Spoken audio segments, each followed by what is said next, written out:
Hello YouTubers, how you doing? CJ here. I hope you're all keeping well. Okay, so I'm very excited about this video, but before I get into it, as I always do, I would like to take a little moment to say a big mega thank you to all my new subscribers. Every few days, my subscribers keep going up and up and up and up and up and up. So from the bottom of my heart, thank you all so much, and I hope that you're enjoying the content. I'd also like to thank everybody that's been subscribed and been with me right from the very beginning since I started this channel. I really didn't expect this channel to be what it is today, so thank you all so much. Okay, so I'd like to tell you a little bit about this video beforehand. I'm very excited, as I said, about doing this video because I've been wanting to do it for a while, but I've kept having new things in, and now I'm ready to do it. And I'm going to be giving a big shout out to somebody, a big thank you shout out to somebody when I come to the third artist collection.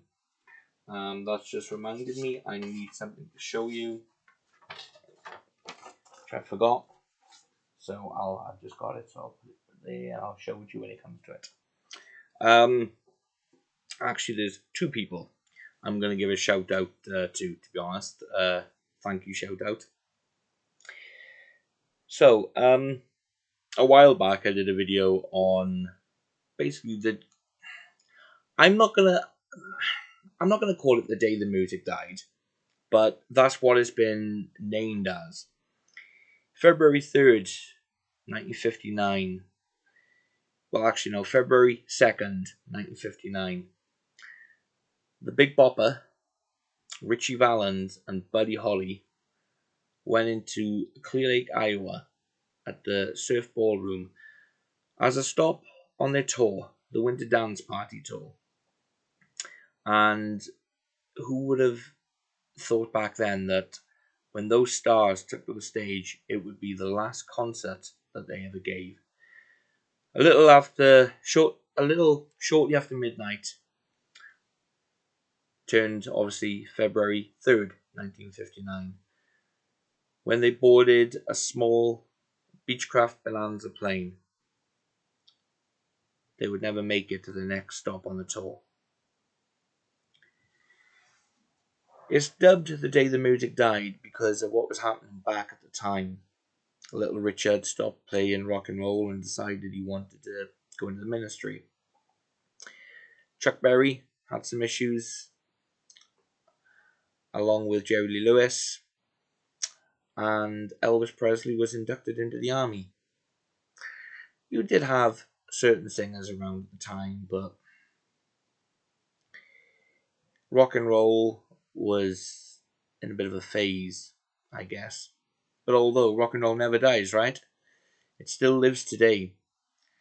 But due to the situation at that particular period in time, that's why it was dubbed the day the music died, when Don McLean wrote the song American Pie due to the lyrics. And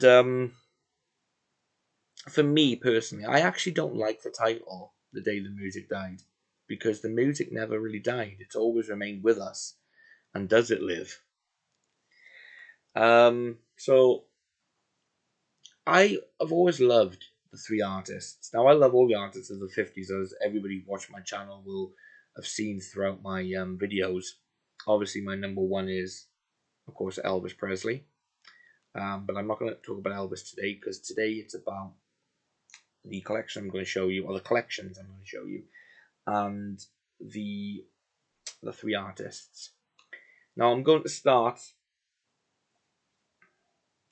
with a gentleman named Giles Pale Richardson, aka J.P. Richardson, aka famous stage name the Big Bopper. And I'm going to start off by showing you his first album on vinyl.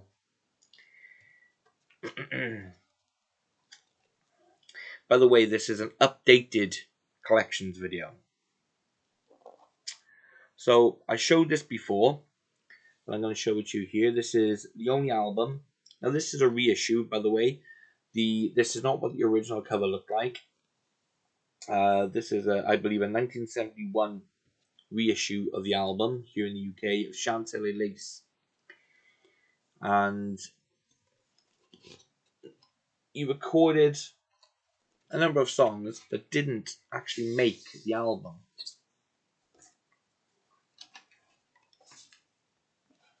It is on the Contour label. It's in great condition, and I still play this pretty often, to be honest. My favourite song, I love them all, but if there's one I keep listening to over and over, is White Lightning. I love his arrangement on it, and I just, oh, brilliant. Now, I do plan on getting hold of an original copy at some point, but they're very, very, very expensive to come across. Although I know that the original album has been reissued with the original artwork. So, at some point I might get a reissue. I don't know yet. But I'd love to for the collection. Now, I'm not going to read out the track listings on any of the albums because this is going to be a long video as it is because of how much I've got to show. So, that's that. On vinyl. But as I said, he recorded some songs that wasn't on the album. It didn't make the album. And there are loads of CDs out there, compilations of the Big Bopper. But really, I wanted something with everything that he recorded on. Because surely there must have been something. So I was looking around and I was getting conflicting stories on some descriptions on Amazon and eBay and what have you. Stated that all of his songs were on this CD and all of his songs were on that CD. Even looking at the track listings, I was getting quite confused. However, I then come across this release here. This is Hello Baby, You Know What I Like. Actually, the full title, A Wiggle in Her Walk and a Giggle in Her Talk. The Big Bopper, Hello Baby, You Know What I Like. This is a fantastic CD because something I really like. Now, this is by Family Bear Records. Give them a little promotion shout out there. Family Bear Records, a fantastic, fantastic shop. That you can order from online. www.bear-family.d. I'll hold that up. Check their website out because they've got a lot of fantastic albums on there. Some fantastic stuff. So I'm going to show you the inside. I love this. I love the disc design. Let me just correct this because it leads on. I'm sorry about any reflections or any glaze. Okay. So there's the back cover, right? I'm trying to show this the best way I can. I've had to put the light on because it is so dark outside. It's really dull today here in South Wales. So this contains everything that the Big Bopper recorded. And it's got two versions of some of the songs. So you've got like the songs as well that he recorded before he became known as the Big Bopper, because he made some songs beforehand. Now tracks 1 to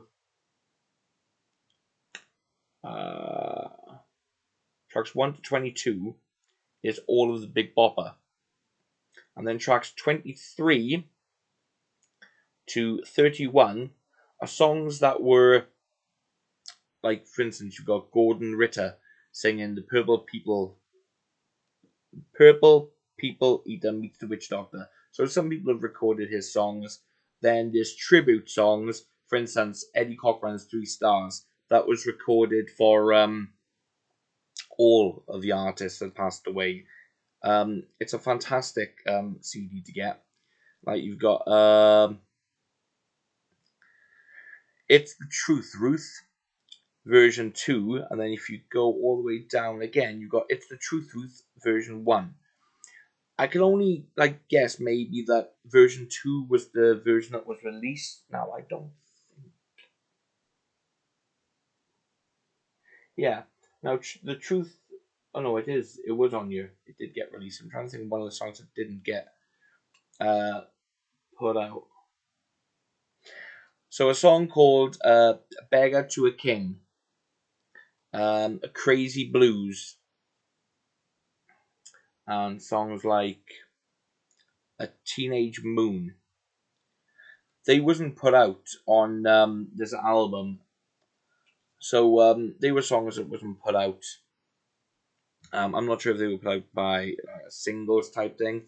I've never really looked into it much, if I'm honest. I'm gonna, I just knew that there were songs because I read about it actually, and there's not a lot of massive info on the Big Bopper. I mean, there's no main documentary just on him. The best documentary that's come out on with regard to the Big Bopper is a documentary I'm going to show you when I come to my DVD collection. And there's been no bio movie made of him either. Like there was with Richie Valens, with Labamba, there was with Buddy Holly, with the Buddy Holly story. There's not really any bio movie or anything made on the Big Bopper, which is a shame, really. I think they should be. What I do love, however, about this is it gives you a book just focused on the Big Bopper.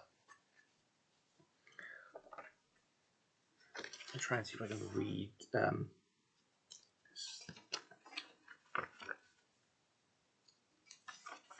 So I'm not going to look at everything, but obviously there's photos of him there. There's photos throughout the book, promotional photos. That was one, I believe, taken on the Winter Dance Party. So it's a fantastic, compelling book for the Big Bopper and a fantastic album. And the remastering has been done absolutely amazing. I found this on it was actually eBay. Not eBay, Amazon. I bought this one from, and when it came, it was when I found out that it was actually done by Bear Family Records. And now I've known about Bear Family Records for quite some time. I got a few things from them over the years. I don't know why I didn't think about looking on that site, but obviously I didn't. But a fantastic CD. So that really is my Big Bopper collection. Now I'm going to come to the second artist, Richie Valens. I'm going to show you first my vinyl. It's the only vinyl that I've got. I did show this in the previous video.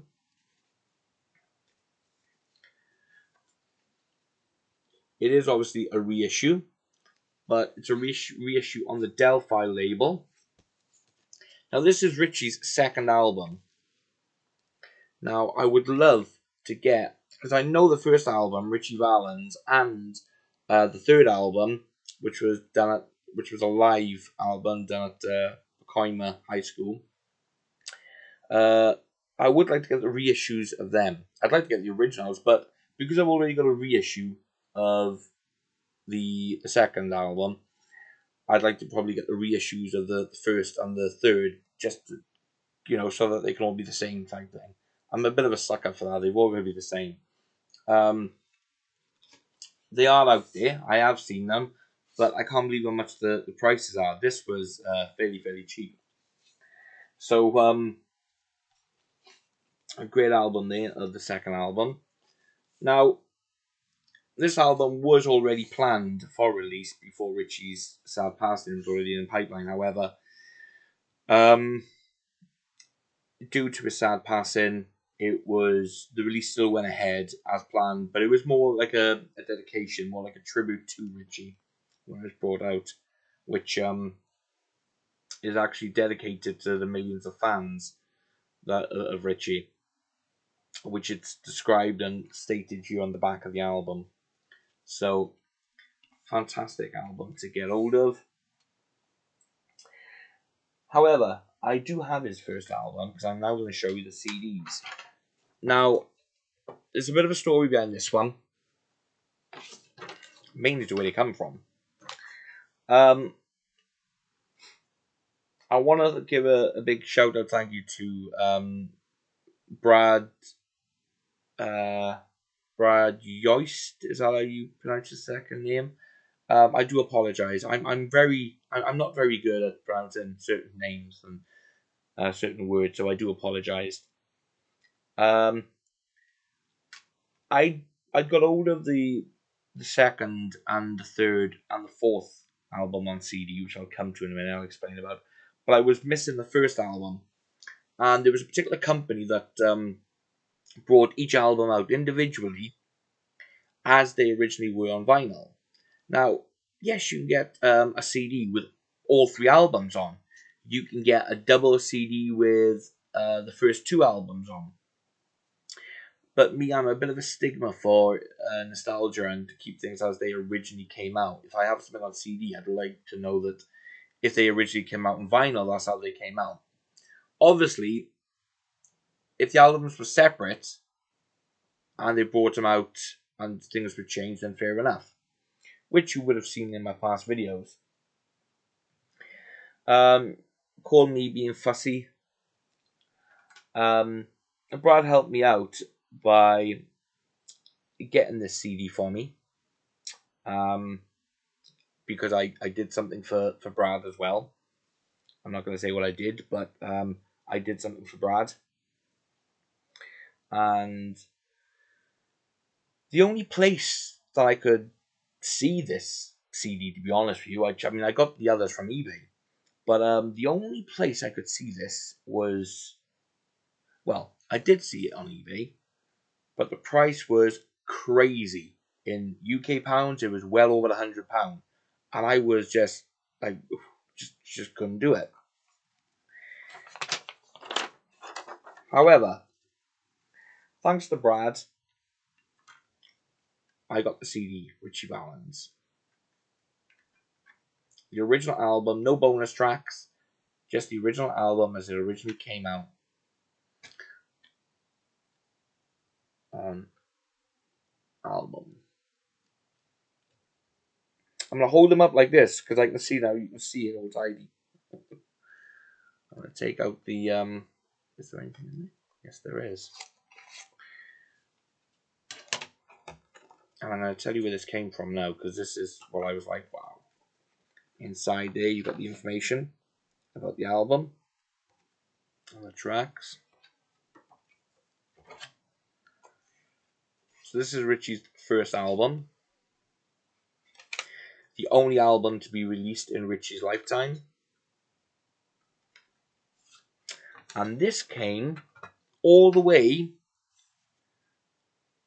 It doesn't give a price or anything like that, so I'm glad about that.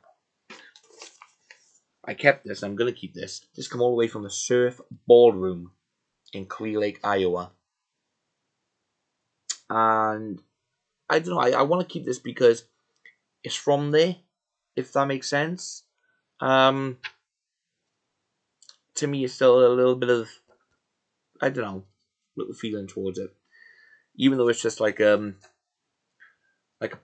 packing slip, it's still from the Surf Ballroom, which I think is pretty cool. So I'm going to keep this.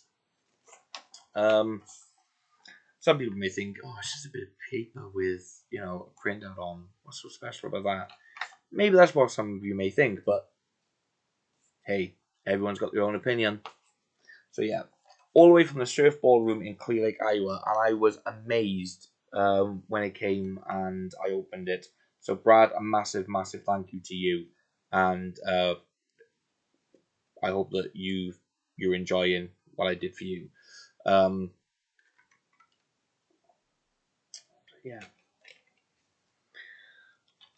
So, Richie's first album, simply titled Ritchie Valens.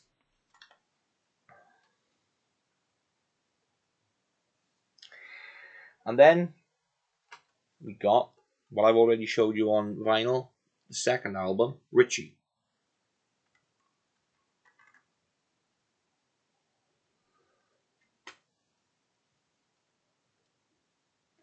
Yeah. I'm gonna hold it like that.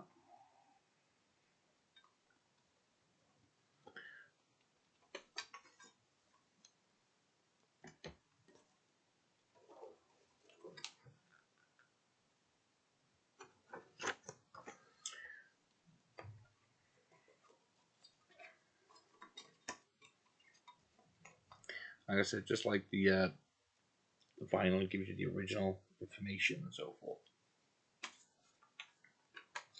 And then, after the second album, another album was put out, and it's the only live sort of recordings that were done of Richie when he did a performance at POMA. I've only just recently learned to say that correctly and pronounce it because I've been hearing it on the documentaries and so forth. POMA Junior High, which is simply titled Richie Valens in Concert at POMA Junior High. And the same company that put out the first two CDs I showed you on Richie Valens' first and second album also brought this album out as well on CD, which is a Wounded Bird Records. Now, it's not all live.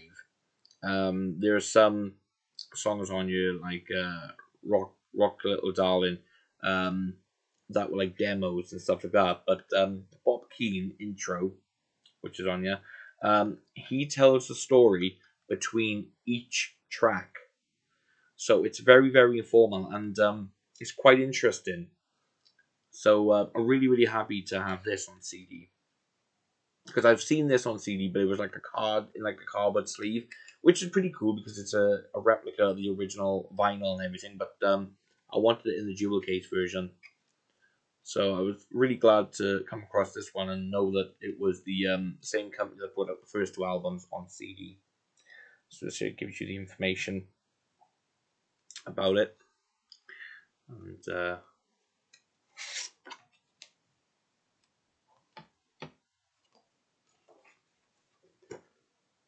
information there.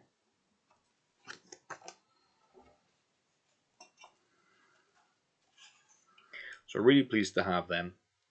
Really pleased. Now, as far as original albums goes, they would be the original standard albums.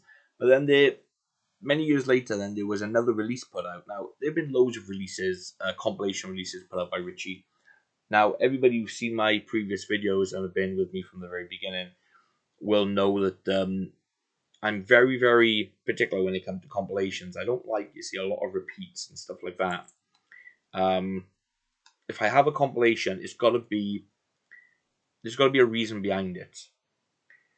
And this one, I just jumped to straight away without even thinking. This is The Lost Tapes by Richie Valens. Now over here in the UK, it was put out by Ace, whereas over in America, it was actually put out by Delphi, which I really, really, really would like to get, but the price is just way up there. So I bought the UK release, and this is all like demos, different alternate takes of Richie's recordings. There are songs obviously that he was working on that was unfinished. One or two of them are on this CD here, but obviously years later they all got put out on this CD. Like you've got Come On Let's Go, original demo from Bob Keane's studio. In a Turkish Town, original demo. Doobie Doobie Wah, original demo. Bluebirds Over the Mountain, original demo. You know what I mean? And then you've got the master sessions. You've got takes 16, takes 14, different different takes of different songs. There are 40 tracks on here, and it does finish with the Ritchie Valens commercial Donna, followed by contemporary news reports, which is about the passing. So it's a really great CD to have. I found it interesting because he used to change the lyrics in some of the songs, and there's a few songs on here which he changes the lyrics to, which are completely different to the versions that were released on the original albums. So really, really interested to hear them. I do, however, even though it's by Ace here in the UK, I do like the design of the disc, because that's obviously Delphi, and then you got the Ace logo here at the bottom. So and it does obviously come with the booklet, which tells you about obviously Richie's story and the recordings on this CD. Obviously got some photos in here as well, different things.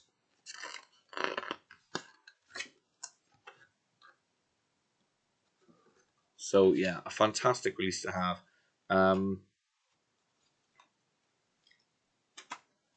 So yeah, and I actually remember when I first listened to this all the way through from beginning to end, it was actually on Valentine's Day this year. My wife booked a night away for us, and during the car journey, both there and back, I was able to get through the whole entire CD. Not that it was repeated, more than once, because when a CD finishes, if there's nothing good on the radio, I mean, I'm not really into today's music, if I'm honest. I don't mind some things, but the heart's in, yeah. So it did get repeated.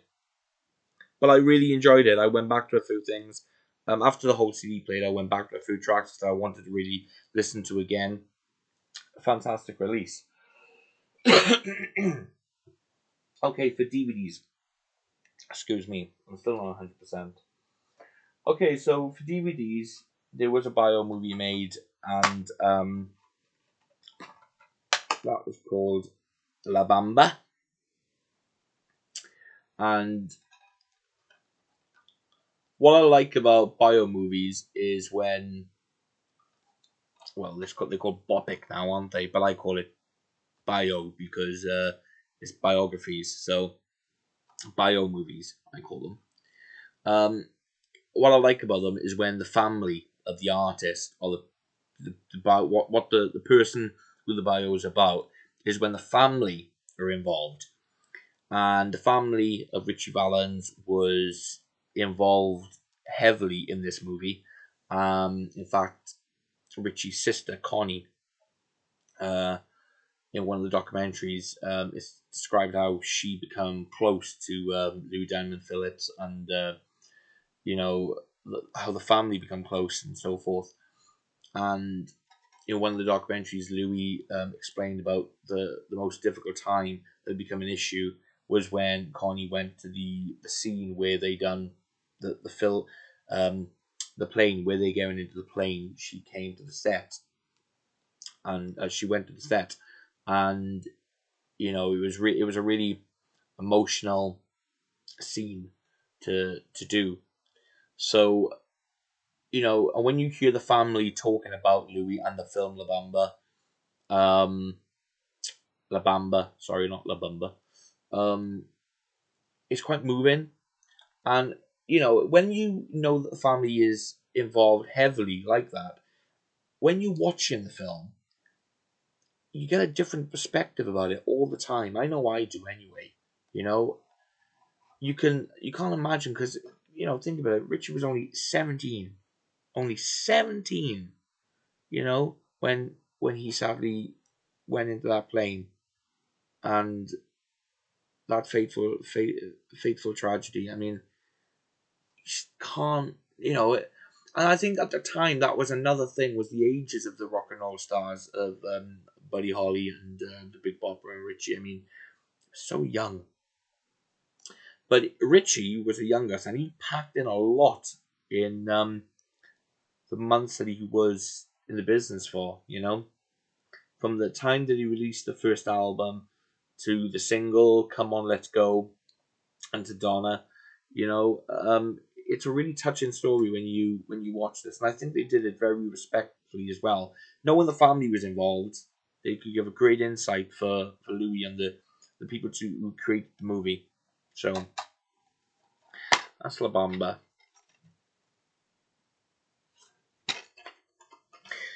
Now I believe there is another bio movie being made on Richie Valens, because obviously since this movie came out, there's a lot more information that have come forward and so forth, about the tour and different things. And I believe I did hear there was another movie or another remake or something in the works. I haven't heard too much about that recently, but a good while back I heard about it. So I'm not really sure what's happening with that, or if the project has ceased, because I've also heard about a movie that was being done called Clear Lake, which is about all three artists, and it's about that night and everything. I don't really know much more about it.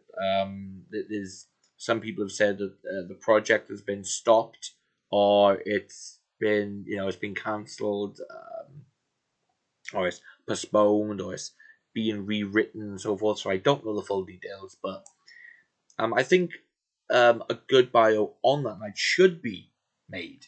I really do. I know it'll be sad, but a lot of things that are made these days are sad, but it's part of history. So that's Labamba. Another DVD of Richie that I have is this one here. This is Viva Richie, and this is basically a bio on his life told by his brother, his sisters, his many other family members, including Bob Keane as well as also one of the record producer, his manager. Now, when I bought the DVD, I could have got this in a box set, but I bought the DVD on its own, and it came like that. It didn't come with a cover or anything, so I had to put something together. So yeah, that's Viva Richie.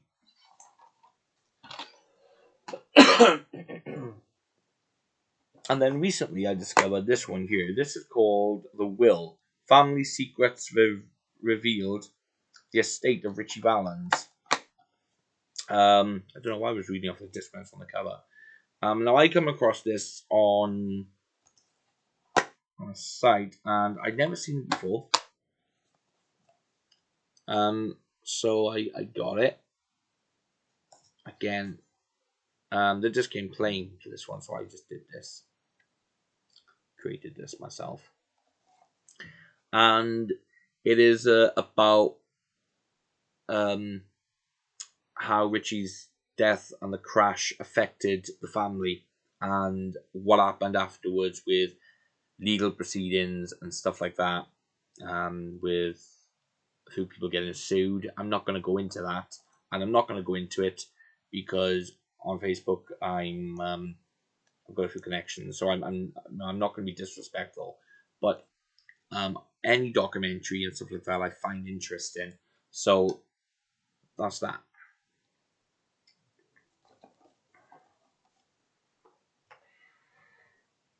Okay, I believe that's the end of the video. No, I'm joking. Okay, now this next collection I'm going to show you, I want to give a very big thank you shout out to my friend Ian Heim. I cannot thank you enough for what you've done for me and what you're doing for me and what we do for each other. We're a great team. I want to start off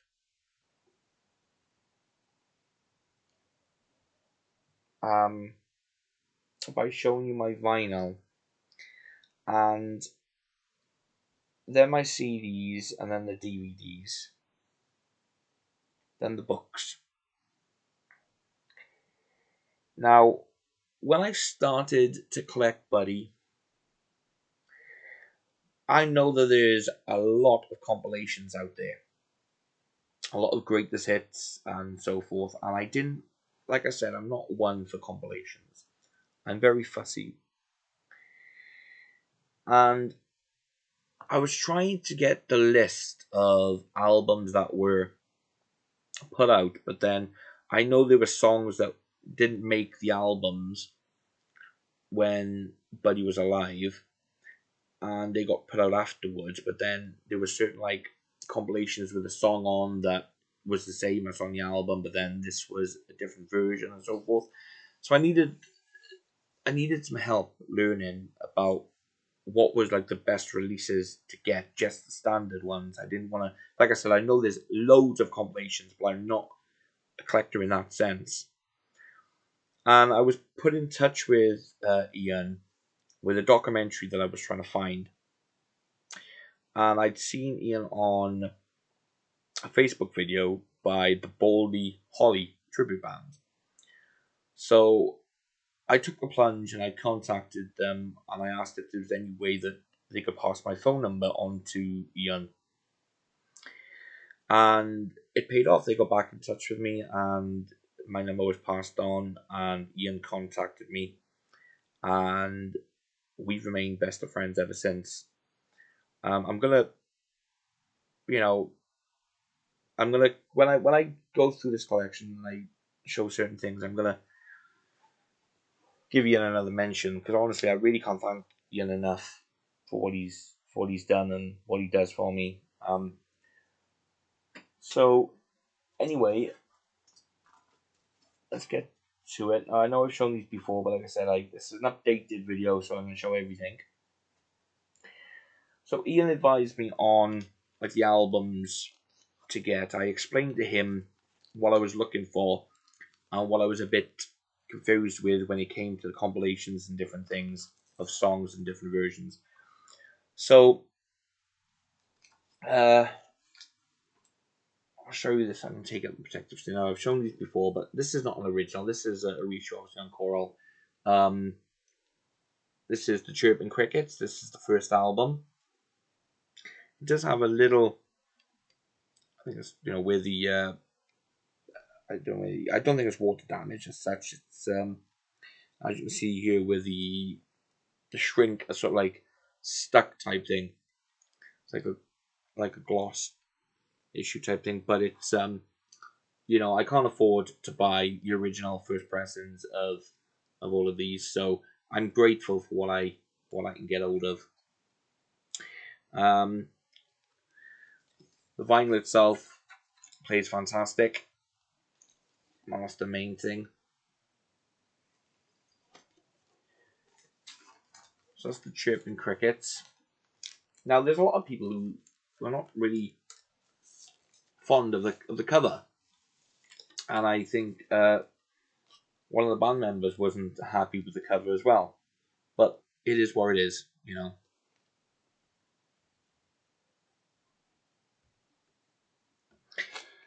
Sorry about that. So the Chirping Crickets. And then we have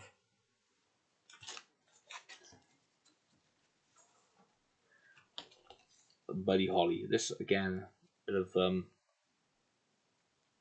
like cover damage there, but I don't want to pop it because I don't want to break the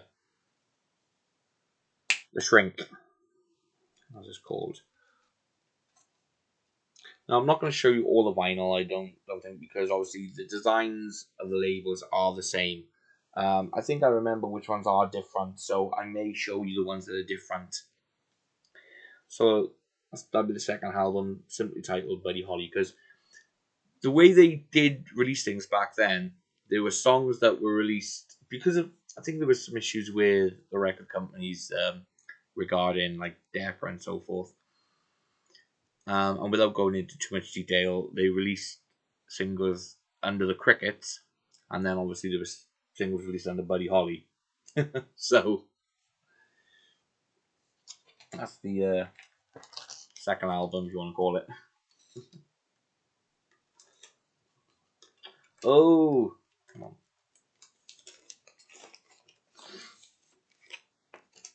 Oh. And then we have Now this is different, so I'll show this one. So this is a first press. This is that would be the day.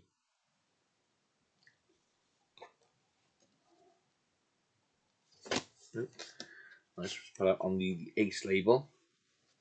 Ace of Hearts. That'll be the day. I'm showing things in order as well, as you've probably known from my previous videos. I take a lot of pride in my collection. Then we have the Buddy Holly Story Volume 2. Back on Coral now, and I'm sure this is the same. Yeah. The Buddy Holly Story, Volume 1.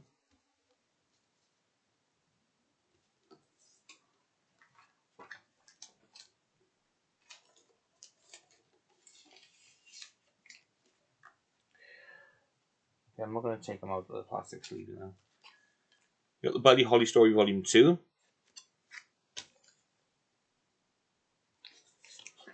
Obviously, the 3 albums put out in his lifetime, I believe, was up until That Would Be the Day. This one is the one that got released just shortly after his passing.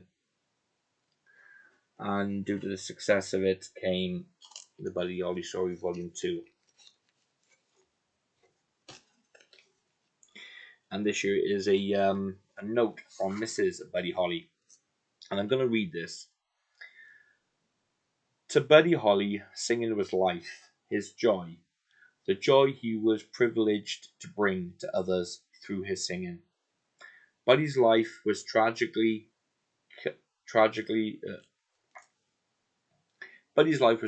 short, but in it he must have known a great deal of joy. For his voice reached and brought happiness to millions who counted themselves among his fans, and to judge from the countless comforting letters and cards they sent to me when I lost him, his friends. A previous album, The Buddy Holly Story, dedicated to the memory of Buddy, was so warmly received and so deeply appreciated by the vast following he established during his career that a follow-up Volume 2 of the Buddy Holly Story was conceived. Hearing Buddy's familiar voice via recordings such as these has brought me immense comfort, for I feel justified in assuming that many of the songs were sung directly to me. It would be unforgivably selfish, however, for me not to want to share some of these treasured moments with you. The loyal friends who helped make Buddy's fondest dreams a reality. To Buddy and to the friends he made through his music, this album is dedicated. Maria Elena Holly. So I think this one was quite an important release as well at the time. Following the first album. So that's the Buddy Holly Story Volume 2. And then we have Reminiscing. Again, all these albums that got released after his death were like different takes, different versions of songs that some of them got released for the first time on these albums. And there's a story to all of them, you know, which is why I only wanted these kind of albums. So I believe the Coral label on here is the same. Yeah. I'm trying to remember which, when it changed. It's pretty later on. So, Reminiscing.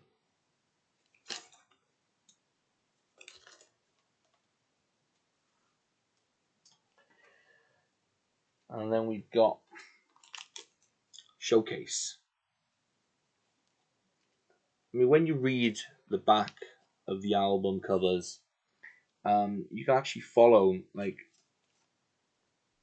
it gives you a bit of a briefing here about on February 3rd, 1959, the brilliant career of young recording star Buddy Holly was brought to an end during, you know, it says about that, you know, the crash and everything. And it says about the fan clubs. But then, right here on the second paragraph, it says, Cobra Records have been releasing newly discovered performances by Buddy Holly, which were recorded prior to his becoming a star in 1957. So these were songs that were recorded before he became like famous and so forth. So oh, there is something I've got to get whilst I remember.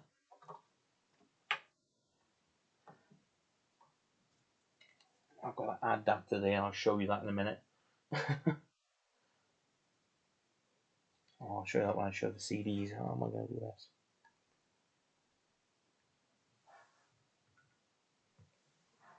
Okay. And I've just discovered something as well. This is before I started doing the video. I was making sure everything was ready, but I made a bit of a boo boo. Now it doesn't really matter, but it bugs me when I get things wrong.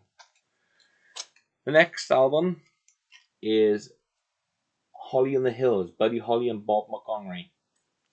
I'm not quite sure how to help you with this.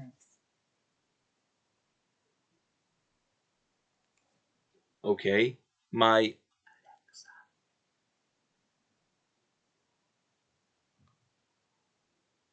stop. We call it A because every time it's mentioned, it goes off.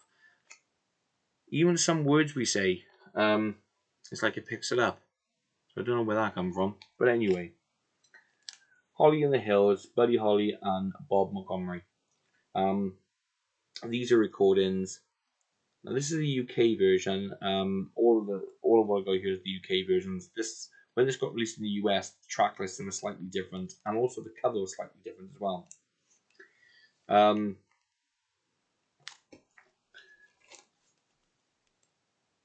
Now before Buddy became, you know, like solo and was with the Crickets and so forth, he did songs with Bob Montgomery, and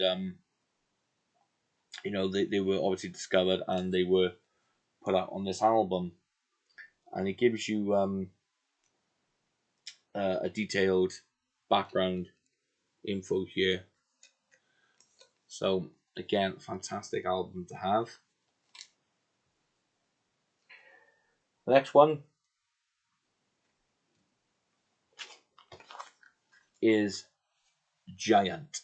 Now I do believe this was put out on MCA Coral. The vinyl did change, yes it did. What's the label for that one? And it's got Never Before Released. So these were obviously versions of songs and different recordings that were not released up until this album. And obviously it shows you the collection of different compilations and so forth and reissues and stuff got released there with the same sort of collection type thing. So that's Giant.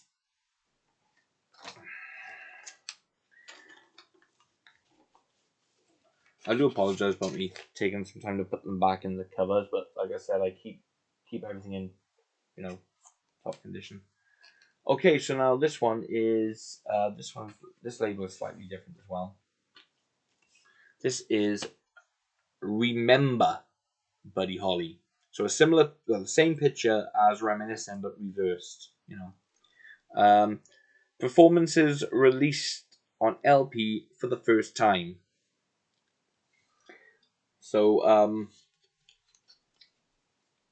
annotation you were different, you know, because obviously there's overdubs, then there's the standard versions, then there's the single versions. So throughout the collection, and there were different versions on all.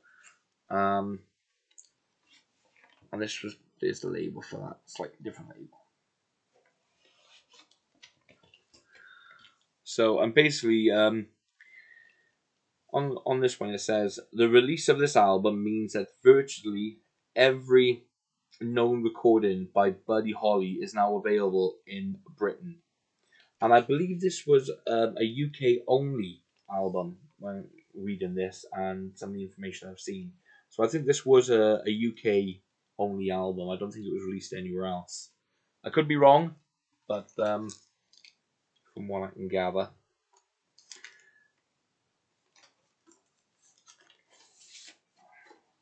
Now, recently,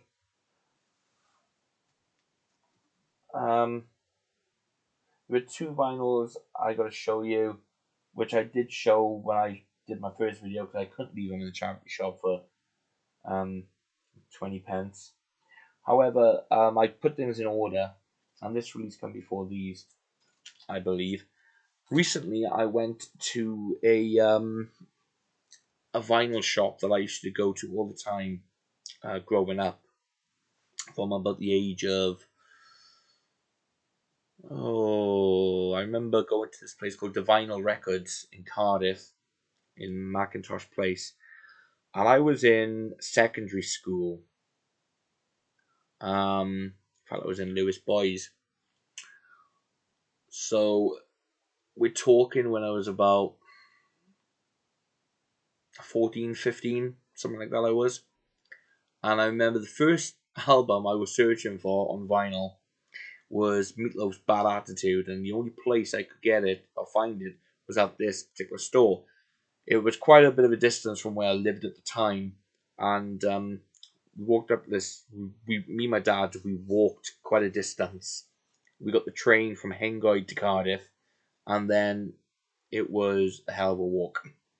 But we found it, and when I walked in, my eyes lit up.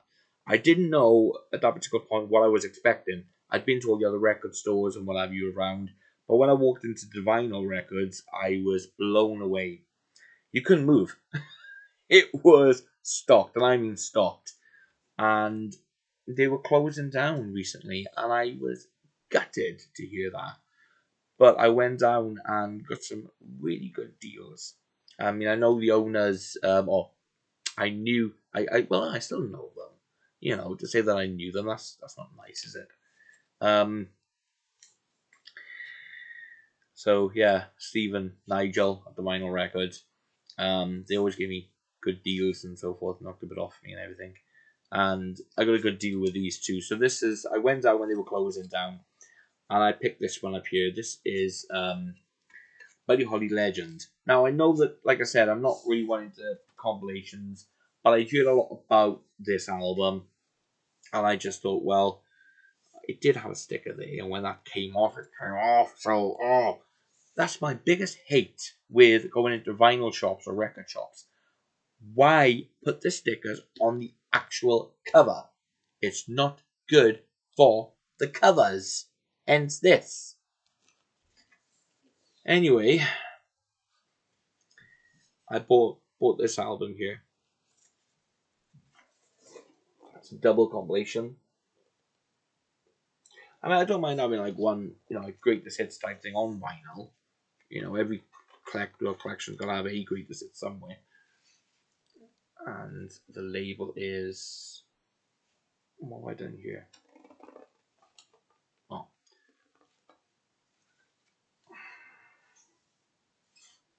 It's an MCA Coral.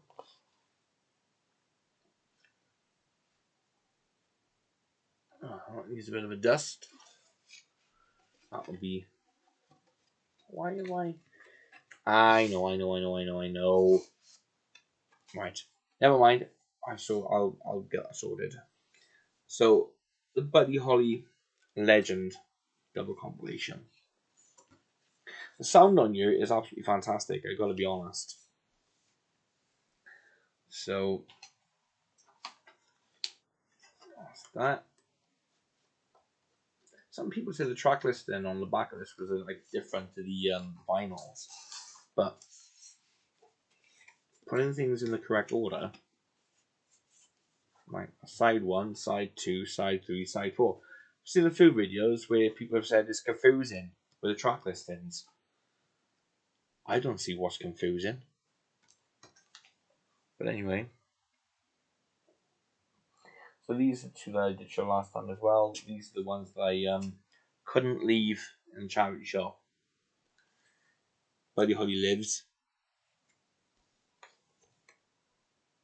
a very famous Bopper album, and love songs.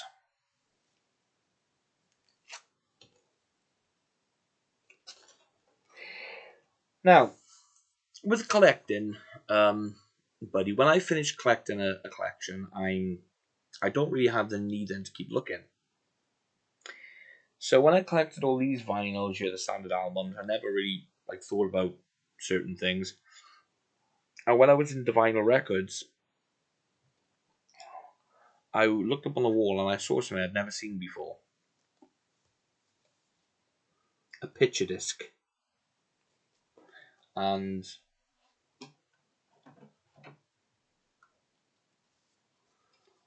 it was originally up. I still got the tag that was in the plastic plastic cover.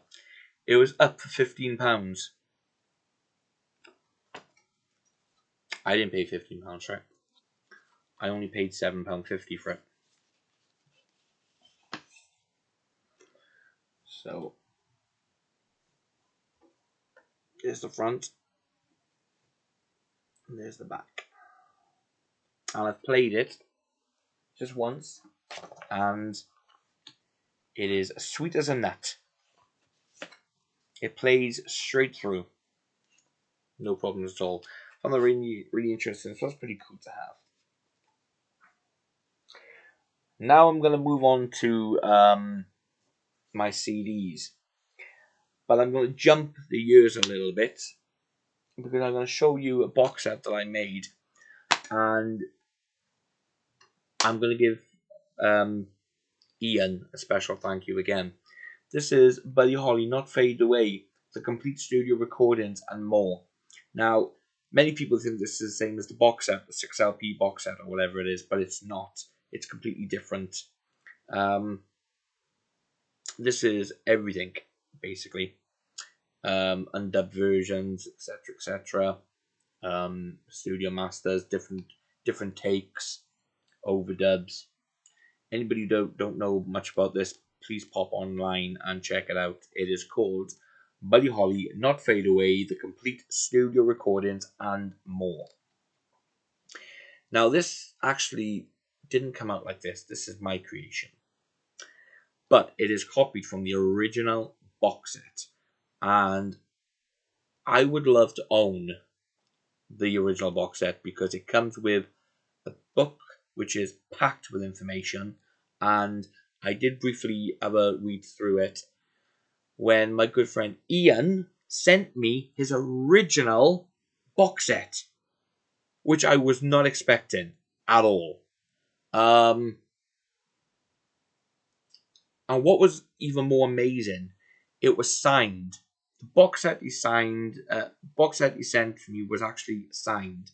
I believe it was by JB Malden. I think it was signed by, if I'm correct. Ian, I know you're going to be watching this video. Please correct me.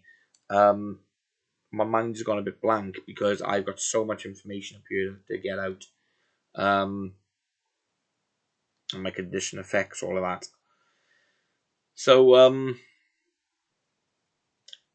yeah, I was astonished that that when I saw the page that was signed, and I just stared at it, and I was like, wow.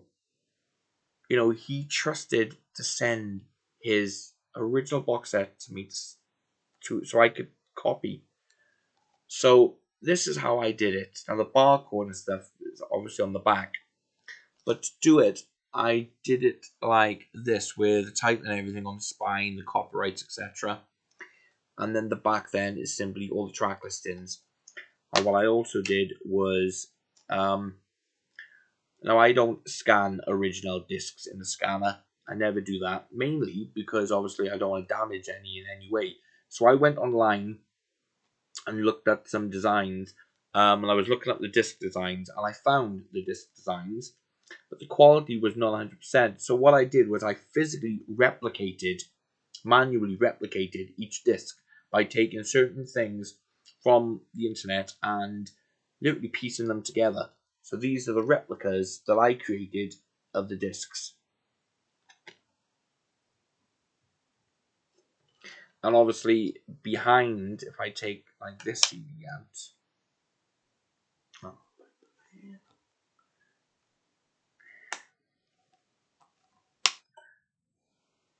I'll just hold this one. You can't see the full picture, but this is behind it. I've put a picture of Buddy on stage, which goes along on the reverse side, just to give it the effect, because otherwise it'll just be a white background, which, you know, it's okay. But so I replicated each disc like the original box set, and I put it like that.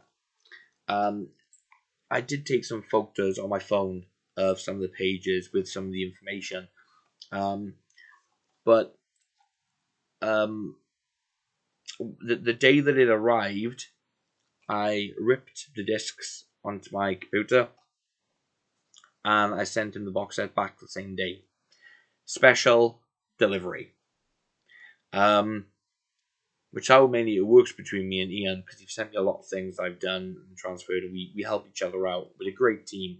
And you know, our collections have built up and built up because of each other. You don't often find friendships like that. And in this world, there are a lot of evil people that you can't trust, people that will let you down. And I've been let down so many times in my life over the years, by many people. I'm very particular on who I trust. And Ian, I can't thank you enough for sending me things to transfer and copy and create this set with. I mean, this is amazing. So thank you so much. So that's that. Now I'll get on to the CDs. Now, because of my situation at the moment, like I said, I'm not buying big expensive things. So I'm always grateful when I come across things, and I don't only use eBay. I use things like Discogs as well. And this one I actually found. I'm sure this was a Discogs version, actually. Funny enough, that I found on Discogs, not eBay. This is the Chirping Crickets first album.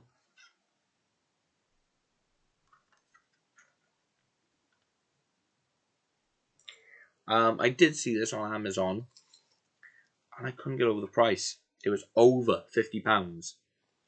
This particular version on the Sequel Records. There's a reason why I wanted to get this version on the Sequel Records, and I'll tell you the reason why in a minute. So I was lucky to find this one on Discogs. Sure, it was Discogs. Or was it Amazon? See, I've got so much in the last couple of months, and so much have happened with me health-wise and so forth that I've been a bit all over the place. I can't remember whether it was Discogs or whether it was Amazon. I know that one of them, the price was over 50 quid. I knew that. I thought, whoa. But then I found only one of them, and it was, you know, it was about a £5 or something. It was very cheap. So yeah, that's the Chirping Crickets first album on Sequel Records. Did I say Sequel? Scribble. Sequel. So that's that. And the reason why I really wanted that version is because I come across this on Buddy Holly on the same label, Sequel Records. Again, no bonus tracks.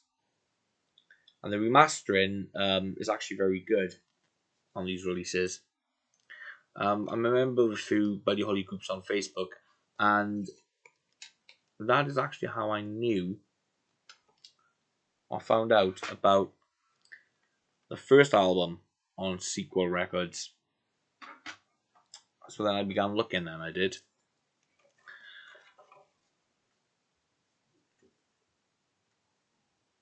This one I got off eBay, I know that much. And I remember on some of the comments saying that the quality and the remaster and what have you and everything like that. I'd rather get things and listen and make my own mind up. So that's Sequel Records by Buddy Holly, second album. Now you might be thinking, well, you showed us the albums on vinyl, now you show them on CD. Is there anything different on CD you can show us? Yes, there is. That would be The Day. And this got released on the Castle Classics.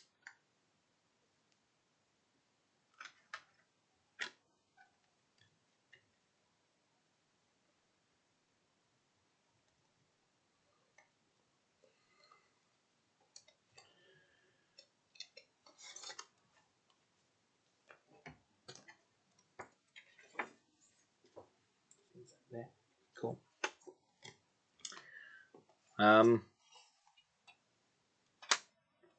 That would be The Day.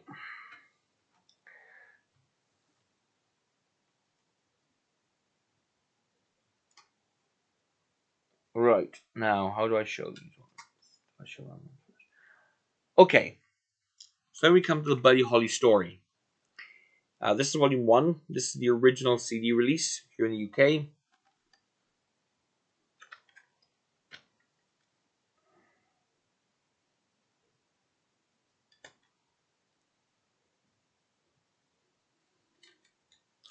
A great remastered album.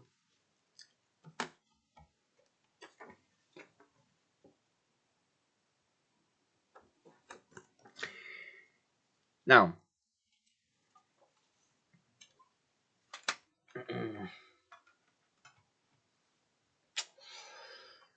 now we come to volume 2. The Buddy Holly story volume 2 CD.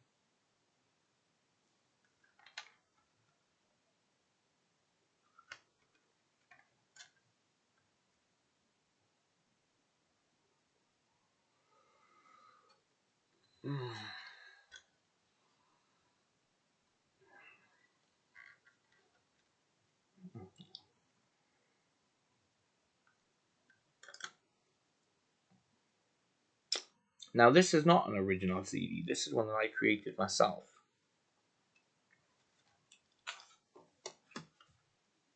And this does have a silvery shine to it.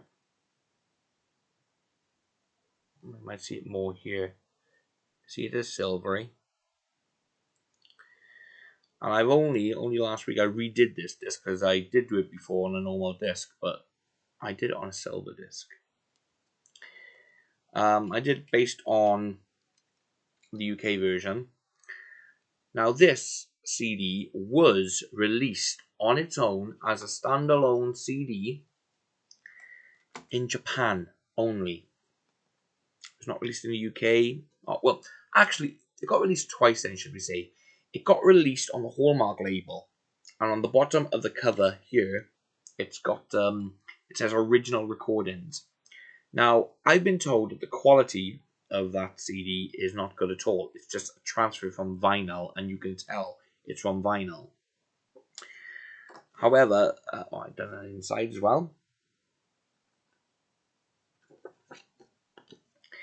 Now, I didn't know it was released like that on CD. When I put a picture of my collection on a Facebook group, somebody put a picture of their CD. And I was like, no way. So I've been hunting and hunting for the CD, and still to this day now I cannot find it. And it's bugging the hell out of me. I did find it on a Japan site, ordered it, very excited, and after the weekend went by, I got an email through saying that they no longer stocked it. It wasn't in stock. They couldn't find it. And they'd refunded me. I was double gutted. And then, obviously, then on the website, they changed the listing, and on the website, it stated it was discontinued. it got a limited release in Japan on CD. And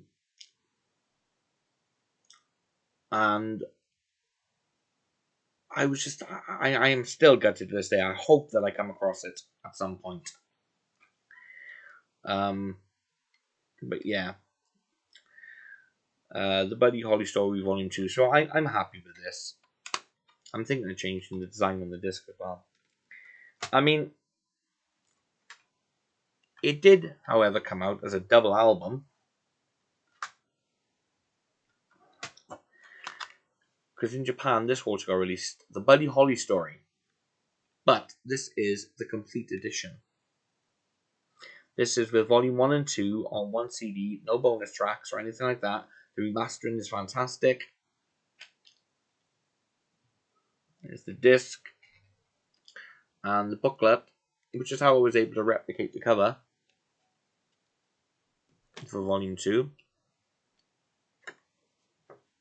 On the inside, it has a picture of Volume 2 for the front and also the back cover as well, the original. And you've got, obviously, the pages then. Obviously, yeah, it is in Chinese. But as you go through, the tracks here, you've got the lyrics to the tracks. Obviously, they're in English. So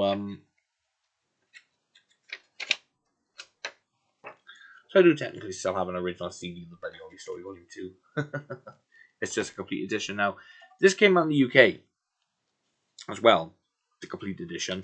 Now, when I was collecting, because I got to be honest with you, before I bought Volume 1 of the standalone CD, I bought the complete edition first with both on. And because they didn't have any bonus tracks, I was thinking, well, as the collection goes along, they're both great albums. They both, obviously, the Buddy Holly Story was the first album to be released after Buddy's passing. So I figured the collection thereon would, be like a new sort of section, I guess, if you want to call it my collection. And I didn't mind both Volume 1 and Volume 2 on CD. Does the Chinese writing bother me? Yes, it does. Please don't ask me why. I mean, I'm not racist or anything like that. It's just, it does bug me a little bit. Now, I've seen it here in the UK, but the cover is slightly different. On the advertisement, it's got I've seen one with a black cover on it, with the two covers for Volume 1 and 2 separate on it. And I've seen the same thing for the UK, but the UK's got a green background cover in a slipcase. Now, there was someone on Discog selling it, and they said that the slipcase was missing. I'm not bothered about that, because I prefer the dual cases standard like this. What I wanted to know is if the cover was the same as the slipcase.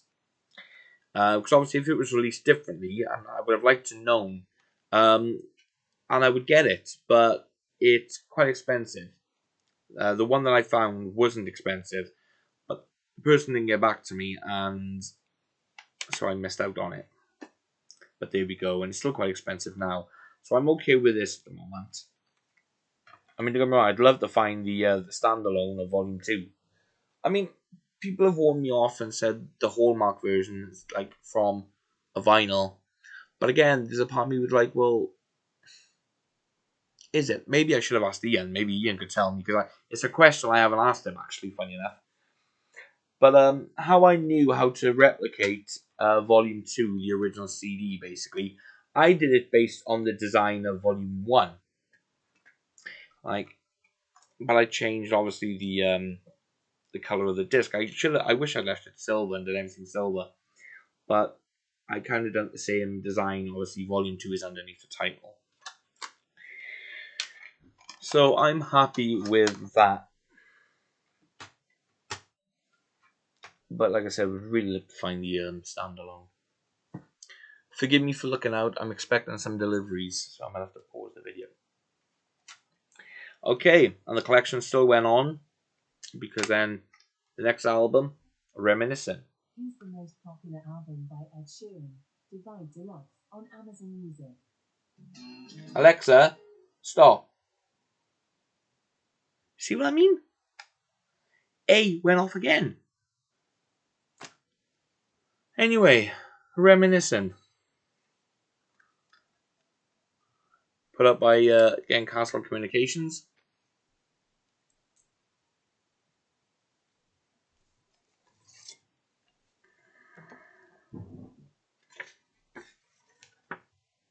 The inside.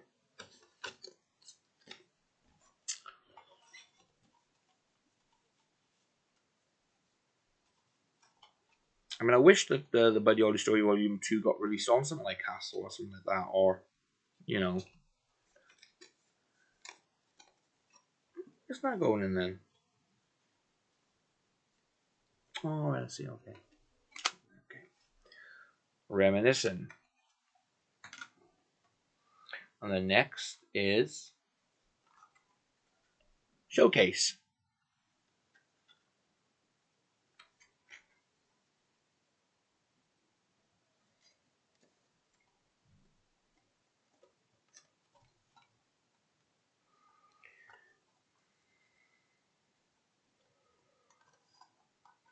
Sorry, I'm always really careful with these things.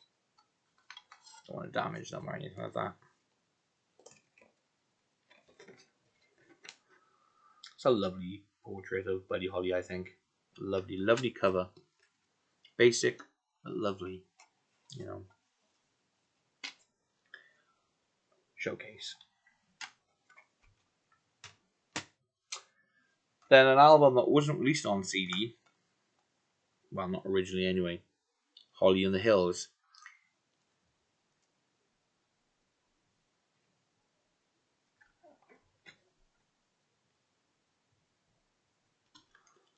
Wait, on a silver CD?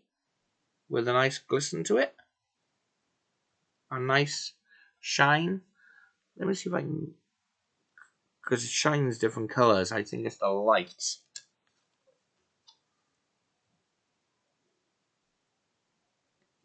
It doesn't really show.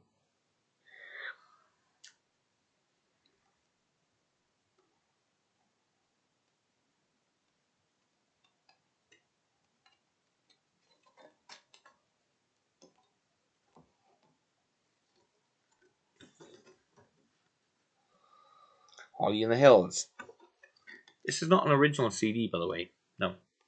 This is a CD that I put together, that I replicated, and I decided to use the foundation of Castle Communications, but these are not for sale or anything like that. I don't sell these. These are for my own personal collection, and these are what you call silver pearl CDs. I'm trying to get it so it shows the full extent of the shine, but I don't think it's coming up. Anyway, really shiny silver CDs. All designed by me, just for the pure collection. So that's Holly in the Hills.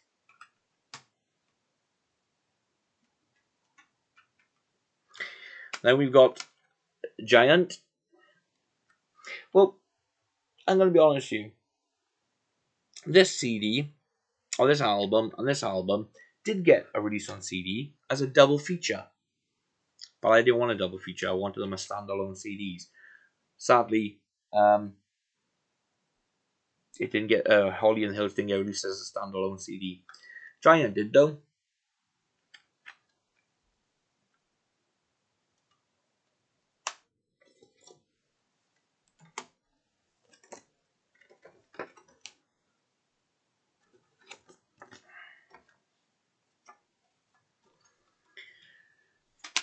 Okay. And then we've got Remember Buddy. Again, this didn't get released as a standalone CD, so this is my replication. And thanks to this box set, I was able, and some other things as well, I was able to put the correct versions on this version of the album that I've done. I didn't do any inside booklet for this. I just kept it on there. Again, this CD has a bit of a shine to it. I'm really bugged on the fact that I can't get it, because I'm looking at it and I can see all the different multicolors when when it goes like that and everything. And I did do these originally on silver titanium CDs, but only last week, I got a new batch of CDs through, and so for me, I can see the mirror in it, but it doesn't show up on the camera. It doesn't show up. It doesn't give any justice to how they actually look and how detailed they are. Anyway, I was able to put all the correct versions and everything off here. Now, this did get put out because I do have a CD, which I can't get to it. I've got a CD with, I think it contains That'll Be the Day, and it contains this album. However, the versions of the Remember Buddy album is not the same as on the original album. It's the single versions, despite the fact that in the booklet of the double feature version, it states about them being alternate versions, and they're not. So I wasn't really happy. But thanks to this box set, I was able to put all the correct versions and so forth on this CD here for my collection.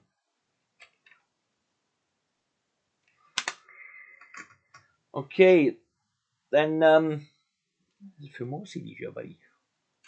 The next one I'm going to show you is For the First Time Anywhere.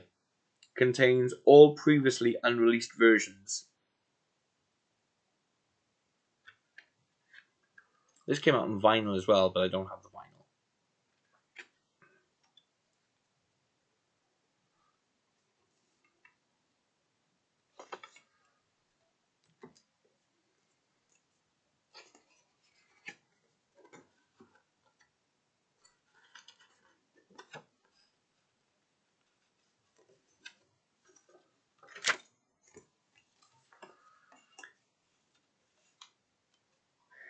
And then we do have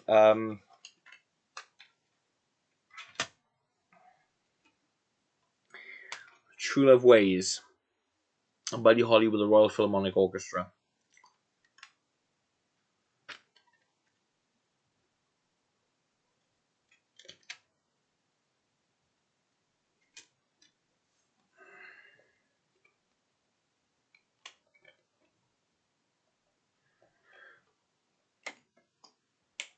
I've actually got two of these. I got one in the car as well. And you can tell that I don't drive because I didn't even know that I had it in the car until we were away last week.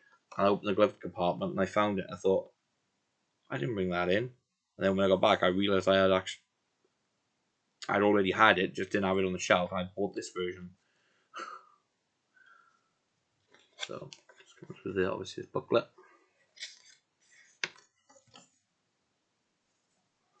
Some cool photographs.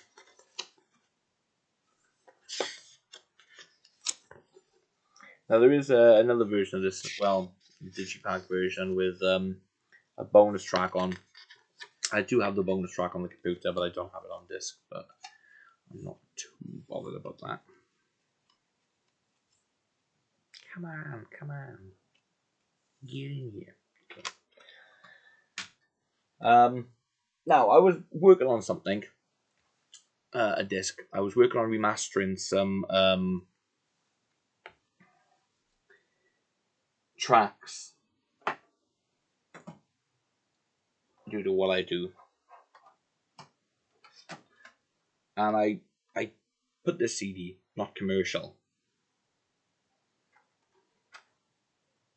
This doesn't have anything printed on it, and I was now it's not in my collection. It's not going in my collection. I'm kind of abandoning the project type thing.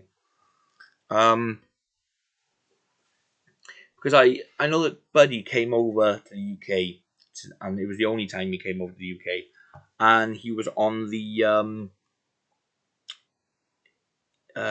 Royal Variety Show at the Palladium, and sadly that footage is no longer in the archives.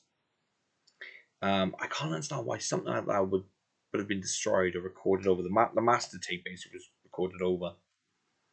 Anyway, The recordings, however, the audio still remains. And now this is it's not in a jewel case yet, because I am going to scan all of this in, and I'm going to put it in a jewel case, including the booklet as well. In 2010, this compilation got put out. Off the Record. I was chuffed with this because this CD features all the live recordings, including the recordings from the Palladium. I was very, very overjoyed when I found this. The sound is fantastic, and my good friend Ian Hine, your name is on the back of this in the credits because you helped out with the production of this. CD production and sound mastering John Beecher. Restoration of original recordings Chris Hopkins. Design and artwork David Gibson. Front cover photo BBC TV. Thanks to Jack and Vic Chin, Tony Dodd, Peter Fraser, Danette, Bill Griggs, Ian Hine, Larry Holly, which is Buddy Holly's brother, Mike Horn, Ian Kemet, Fred Porter, and Val Warren. So, yes, Ian, your name is in those credits there. And this is a fantastic CD, I've got to be honest, a great release. But I'm a sucker for jewel cases. So I'm going to scan all of this in. Obviously, I'll keep the original, the original digipack. I will put this away safe and keep it in with a few other collectibles I have. And the disc will just go into the jewel case instead. So obviously I do the inside as well as the booklet. So, and this came out by a company called Roller Coaster Records. And they have a fantastic website. Check them out. Roller Coaster Records. If you Google it, it'll come up. And, the performances, for instance, are on this CD. No, let's go back. Sorry, I'm going back and forth here. Check them out on Google. They've got a great, fantastic collection of Buddy Holly, amongst other things as well. Please check them out. Going back to the recordings on here, you've got Live on the Ed Sullivan Show, December 1st, 1957. The Ed Sullivan Show, January 28th, 1958. Then you got Live off the Record, March 27th, 1958. Then you got Live on the Arthur Murray Dance Party, 20th of December, 58. Jingles from Lubbock, September 1st of September 58. You got broadcast on the WTRL February 24th. Then you got the live on Sunday night at the Palladium, March 2nd, 1958. Absolutely fantastic. Plus, then you got let's get the last two in. The Big Beat TV show, 2nd of October, and 1958, and the American Bandstand, 28th of October, 1958. So yeah, fantastic release. Fantastic. Now, I've got a box set which I did show before on Reader's Digest, the very best of Buddy Holly and the Crickets. Now, this I've had for a long time. 2007. I may have even had it since it came out. I can't remember exactly what year it was, but my mother bought me this CD set. Let me check out the booklet a second. So take out the first CD. Got a picture there. Put the CD back in, and that's what they look like. Now, they all look the same. Let's see what covers on them. Pictures on the back of there.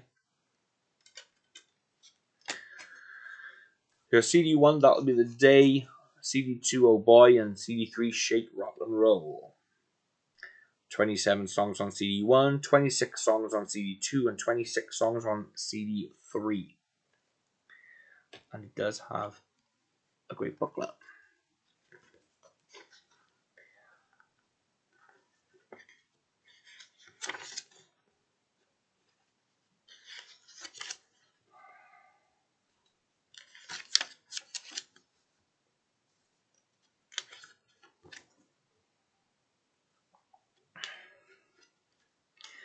See, the time is already over an hour. Way over an hour. And I've still got the DVDs to show you, buddy. Now, I never expected my collection of Buddy to actually grow as big as it has done. And at the end of this video, I'm going to talk to you about Buddy.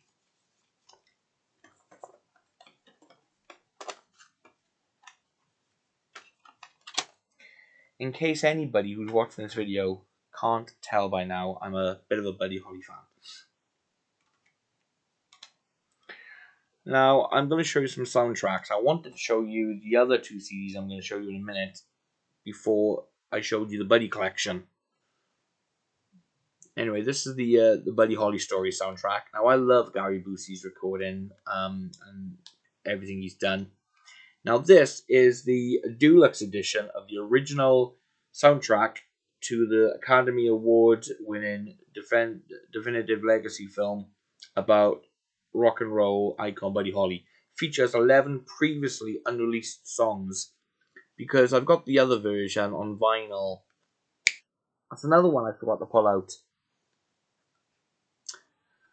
Never mind. I think it's because it's with the with my mixed records, because it's not the full version. I've listened to it once. If I go to the Buddy Holly Story soundtrack, I'll go for this every time off the shelf, because this contains all the songs. This is a fantastic album. You know, I don't even skip any songs on here. I listen to everything all the way through. Got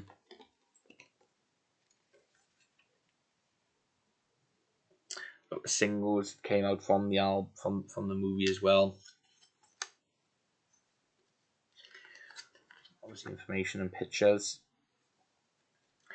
There's obviously Gary met the Buddy Holly family as well, and Maria Elaine. Okay, so that's the Buddy Holly Story soundtrack album, deluxe edition.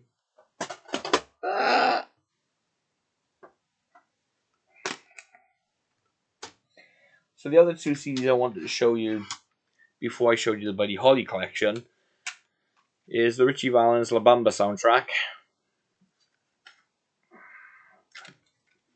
This is number 1 on London Records. Oh, it does have some money.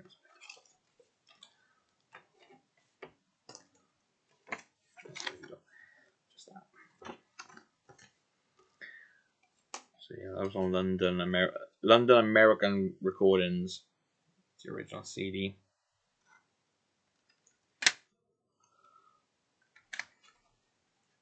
I also have then, let's put it there actually. So I got put it at the end of that fraction. Then you got Labamba CD2 or Volume 2.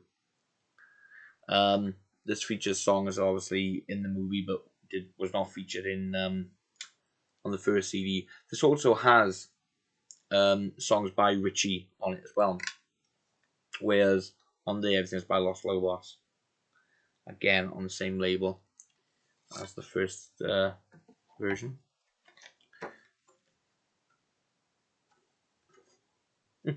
Advertised in Volume 1. Well, it's not really called Volume 1, it's just called Labamba 2.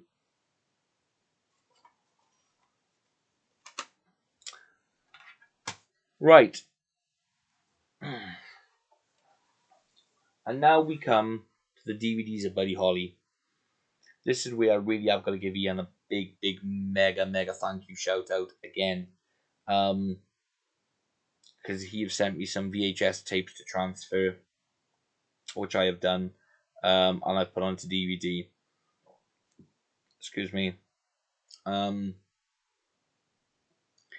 after being burned so many times with trust and so forth, like I said, me and Ian's got a really good friendship, and I really appreciate everything that Ian's done for me. And we talk, via message quite a lot, and we have spoke over the phone a few times, and I hope someday we'll get to meet. I know that Ian said about popping up to see one of my gigs at some point. Um, so yeah, let's move on to the DVDs. So we got the Buddy Holly story.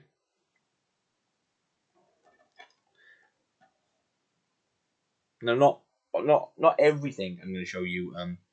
Ian sent me mine. Obviously, this I've had for years.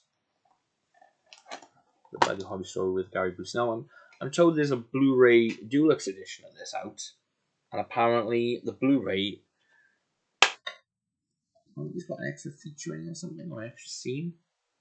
I don't really know much about it. I mean, quite expensive, so I don't really know much about that. I think I'll have to look more into it. If it's the case, then I'll wait until I find a cheap copy of it. The Buddy Holly story. And I've had to really go through and find things out of dates of when these were put out, because I got them in order. Then the next one then is Buddy Holly Reminiscing, a documentary.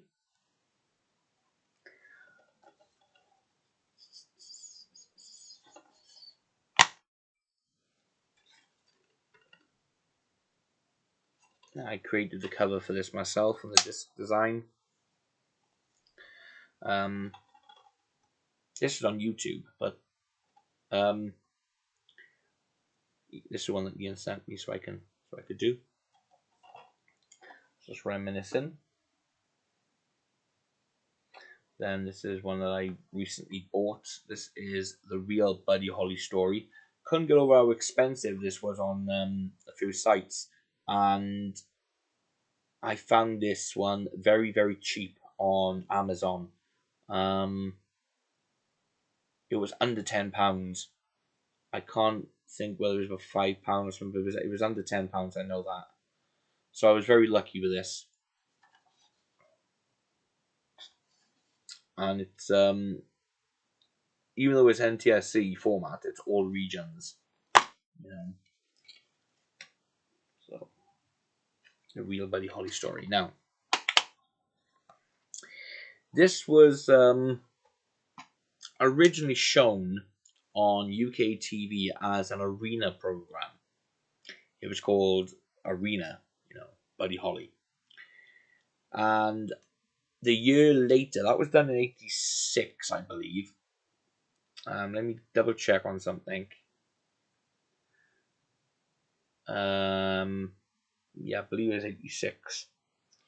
And then the following year, Paul McCartney obviously got involved with everything, and it was re-edited, and everything that was in the UK edit of it is all here, but there's extra scenes and extra footage and parts in here that's not in the broadcast version, and it got released as the real Buddy Holly story on VHS and so forth, and then obviously very later on DVD. So I never put the Arena program on DVD. I put it on my second YouTube channel, Great Movies and TV. But this is the full version. So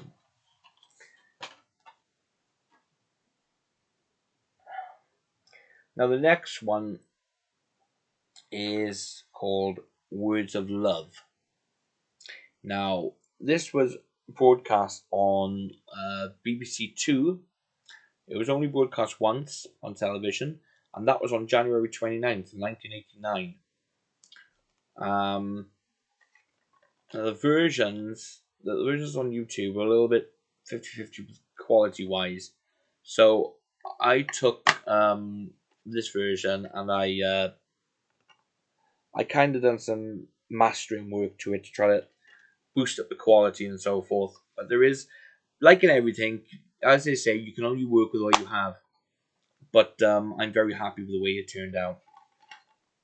Now, I know there was a bootleg version going around of this years ago. In fact, Ian sent me a good one, and it was like a mini booklet as well. Because obviously this was all in the papers at the time when it was put on TV and everything. And obviously I don't have the booklet, and sadly the one that I got, the one that Ian sent, is great, but when I scan it in, it becomes distorted. So, but I'm happy with that. I've watched it from beginning to end. It's a really good story. It's not directly about Buddy. It's about a boy who loves the music of Buddy Holly, and him and his friends, they get together and they sing and they play guitar and they practice, if you want to call it. I think they want to be singers and everything. And obviously they show Buddy doing the winter dance party, and how it was on the road and about the plane and so forth. So yeah, a great little story.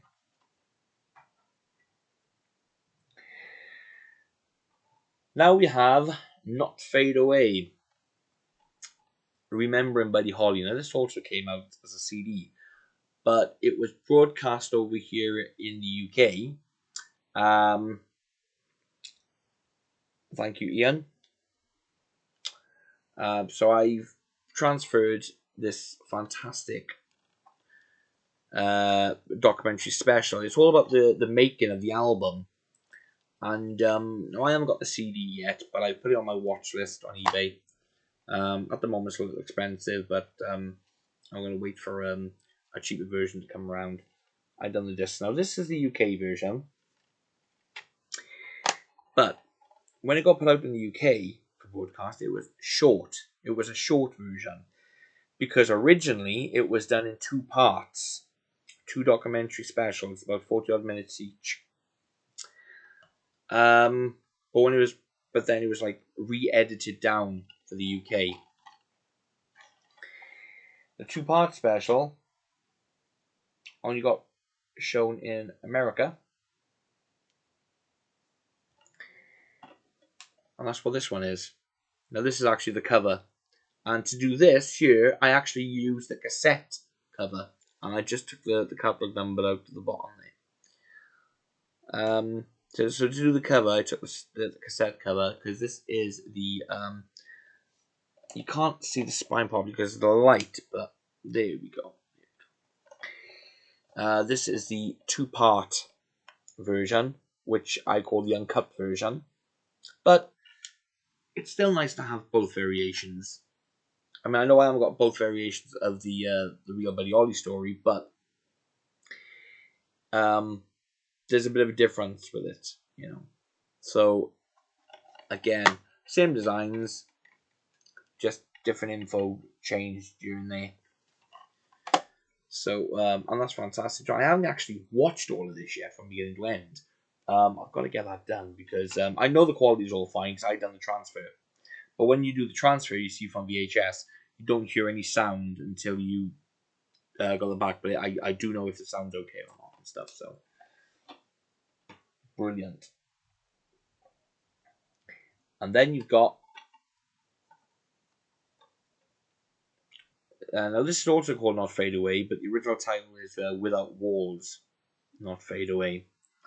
This was a Channel 4 documentary that got broadcast on the 4th of April, Channel 4 on April 23rd, 1996.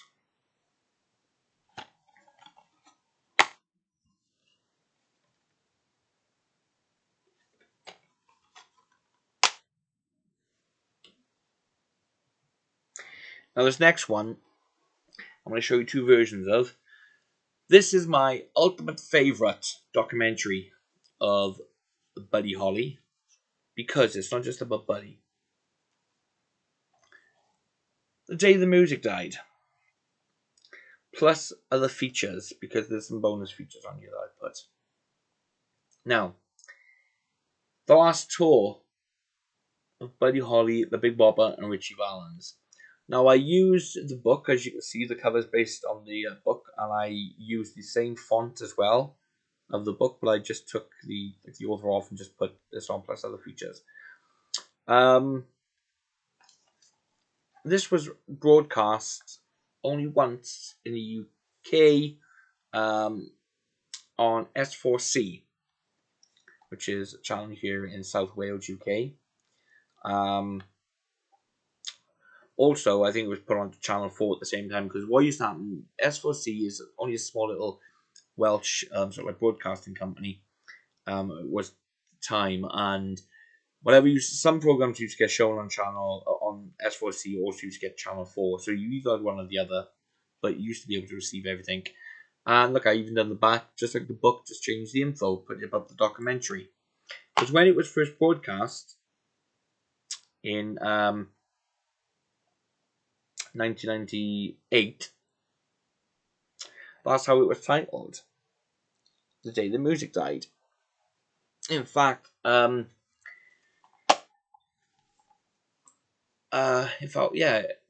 on my original DVD, and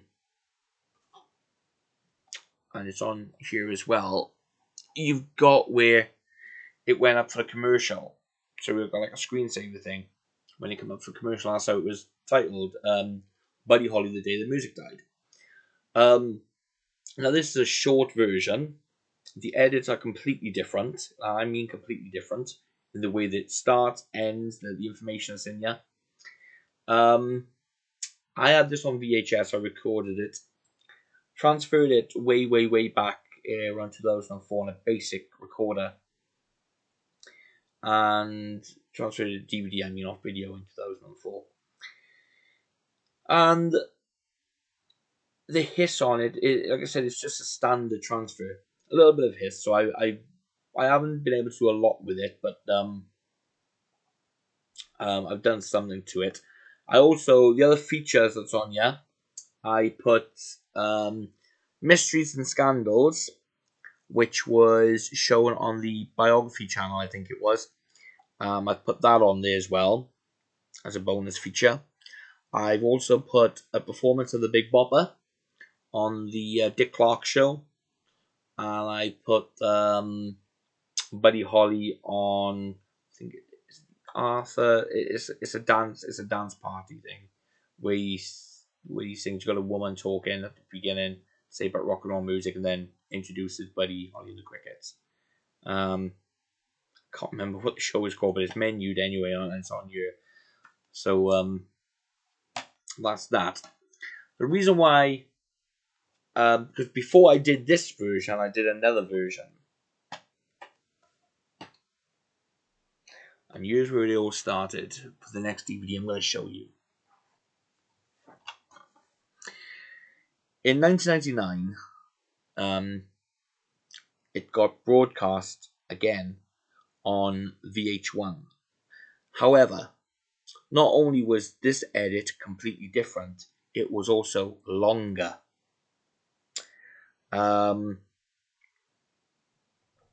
It was done for the 40th anniversary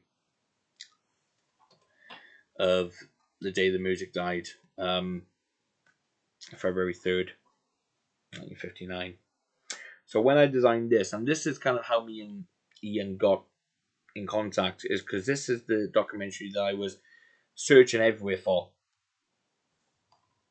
I put this together anyway. I'll tell you about it again. This is, as you can see here, I did this based on the book.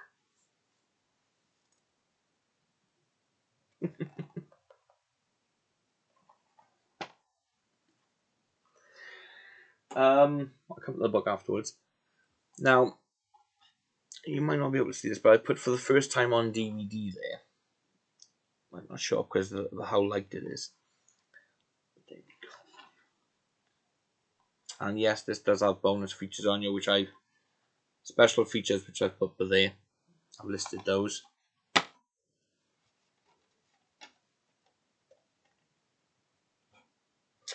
Now, the story behind this. When the Baldy Holly band put me and Ian in contact, I asked Ian if he'd had this documentary because I'd put a post up on a few Facebook groups, and you know what? I wasn't going to do this, but I am because this is how strongly I feel about it, right?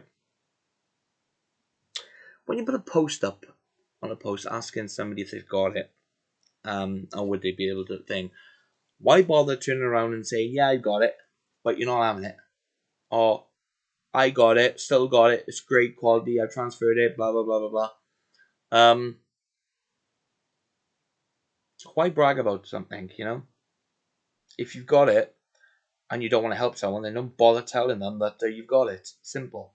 I don't like people like that. I can't stand people. But you know they say, karma will get those people. So,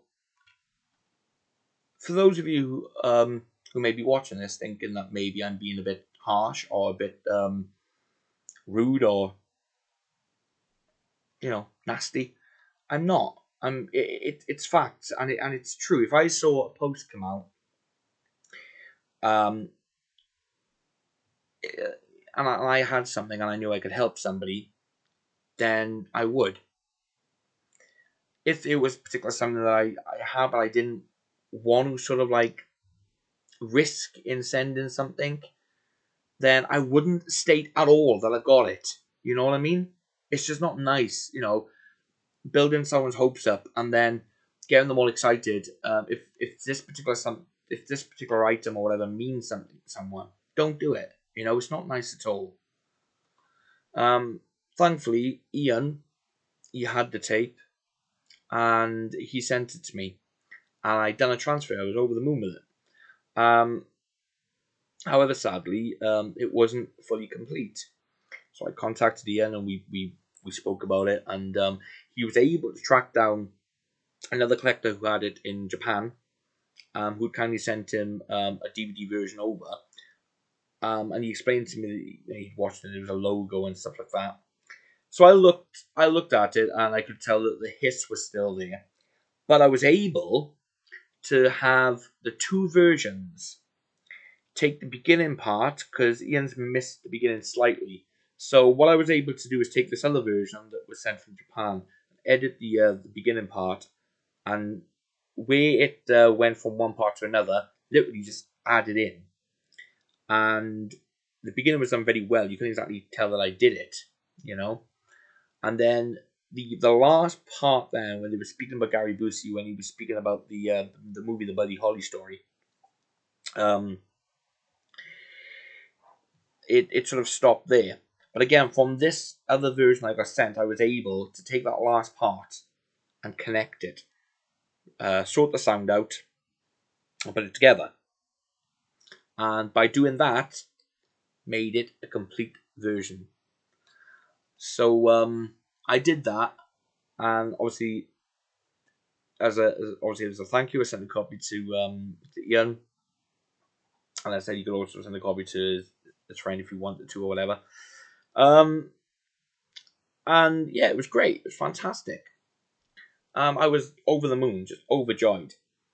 I did a cover for it, which was like this, but I didn't do this. I've only recently done this version. There's a reason for it. To get it all from one VHS source is something I've always wanted to do. Although I was grateful because obviously Ian went out of his way for me, and like I said, I got no words of. There's only so many times I can say thank you, thank you, thank you, but Ian has really gone out of his way for me on more than one occasion, and I really cannot thank him enough. And then back last year, I was on holiday in Cornwall, and I was browsing through eBay, and all of a sudden, I come across this. Yeah, there's a stain on there. It was already there. Now, it was listed as an original videotape.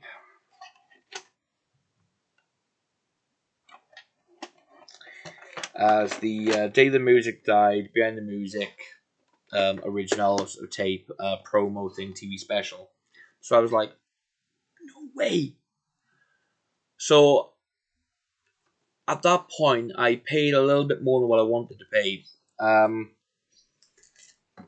And I was I was excited about it. When it came, I was quite disappointed because it wasn't an original promo from the TV company and so forth. It was actually a pre-recorded tape. Somebody had recorded it off the television and decided they were going to sell it. So I wasn't really happy about it. So I contacted, and I did play it. And at the time, the video was actually jumping in the one player that I had, and I couldn't do anything with it. So I contacted eBay, contacted the seller. No problems. It was it was refunded, and I said I was sending it back, and they said, look, there's no point in sending the tape back. I can't do anything with it and stuff. So I thought, okay, fair enough. But I was more than happy to send the tape back. Anyway, in recent months, I've upgraded some of my equipment with the video player, thanks to my brother from another mother, Rossi73. A video player that transfers everything from all around the world. So I decided to put it in and try it, and oh my goodness, what a difference! Not only does it play the tape, it's just fantastic. To get this documentary all from one source, it's fantastic. So I decided, after, because I think I've done about 2 or 3 different versions of this documentary, and the editing process when it's transferring and the editing to take like the adverts out and stuff like that, it's unreal how many times I've seen this documentary over the last year and a half. I can tell you that much. And the times that I've had to put it on in the living room and to check things, and the amount of times my wife have seen it, she'll probably go to sleep seeing it now, thinking, yeah. And every time I watch it, she's like, again? I'm like, it's got to be 100%. If it's not 100%, then I'm not happy. And I don't really go out of my way for a lot of like documentaries. I'm normally pretty satisfied and happy with what I've got, but this documentary means an awful lot to me. Growing up as a kid, things were pretty crazy. And the night that the short version was on Channel 4, me and my father, we sat down and we watched the whole thing from beginning to end. And I was asking my dad questions because I was only young at the time. And it was a night that I won't forget.